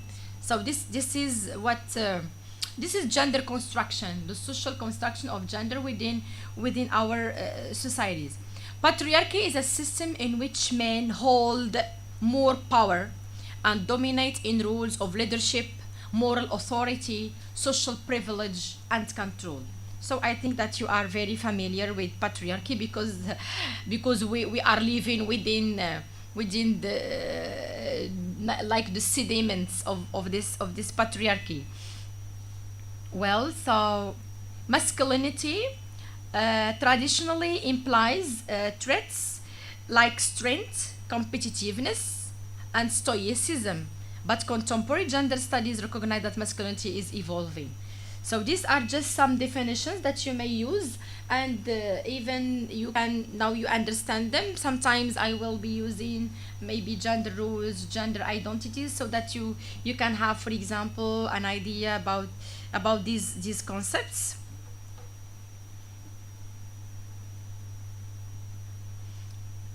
You know who is she? Who is she? Okay, Judith Butler, yes. So Judith Butler, when we talk about gender, so Judith Butler has, of course, spent a lot of time writing about gender, writing about the social construction of gender in her Gender Trouble, in her book Gender Trouble. So gender is not something that is one, according to her. It is something that one does. It's an act, a doing, rather than a being. So this is just to give you more examples and to crystallize your understanding about gender. Now we are going to move to something, but it's all the time related to gender, but this time it's gender and media representation. As I have said, the interplay between this trilogy, human rights, gender, media, this is very, very important. And if we examine, for example, the role of media, and I think that I have already tackled the issue in the lecture of media tracking, but I'm going to now relate it to the question of gender, not just human rights in general, but gender specificities in a very particular way. So you see here, there is this overlapping that we can, for example, see in media. Typecasting media limits individuals based on stereotypes. For instance, women are often like shown as caregivers or homemakers or just housewives, for example. So this is typecasting, okay? And as you see, it's or another, for example, like even for example, we may even deduce this in television commercials. For example, I'm going to provide you with examples from the Moroccan context. From advertisements, okay, this is something very, very important. So this type casting reinforces narrow definitions of what men and women should be. like in TV shows, for example, in movies, sometimes in news reports. So men, they are depicted as being ministers, as being doctors, sometimes scientists, and so on and so forth, while women, they are just likely to be like nurses. If the man is the doctor, the woman is just a nurse. So you see here how this typecasting, for example, there is also this question of a catalyst for change. The media, because sometimes the media oscillates between advocating for, monitoring, caring for rights. This is something very important that we can even decipher. But sometimes we find that the media is very biased. The media is sometimes is not. It's very subjective. It's not neutral. We saw yesterday, we're analyzing that article from the Independent, to what extent the media can be very, very biased. So you see, but sometimes the media can be the most powerful tool for either reinforcing or challenging gender stereotypes. So it can be. Um, in recent years, for example, we are going to see examples from the Moroccan context. We have seen efforts to challenge traditional gender norms and encourage a more balanced representation. So you see, media is really is a double-edged sword. So we can for example describe it as such. We are going to see also something which is very important: gender sensitivity, gender and sensitivity in language also of the media, not just in media, even in literature, in poetry, in drama. We should pay attention to the language. And I think that if you would like to get deeper into this question of the language, so the book will come to my mind later on. It's the feminine ink. I think it's the feminine writing. If okay, the title of the book is coming to my mind. I will tell you to just consult that book in order to have more information about this question of language and of the white ink. We call it the white. I think that by Ellen Sixos, she calls it the white ink. It means that the woman should have her own language and should write with her white ink, okay, in opposition to the male black ink, okay. So this is just maybe if we have time we can deal with this book. Good. So language matters in shaping our perceptions. Media can either perpetuate bias, you see, either it can perpetuate bias through language or work towards gender sensitivity by using inclusive terms and avoiding stereotypes. We are going to maybe in another lecture we are going to talk about the ethical perspective of the mass media, and at that time we will delve into this topic in a very detailed way. Examples of gender sensitive language examples: so you have like fireman, policeman, and so forth. So in order to get rid of this, so please use neutral term like fire fighter, police officer, in order not to have this man, woman, and so forth, okay. This helps, of course, remove unnecessary bias. Women's rights violation and the media representation.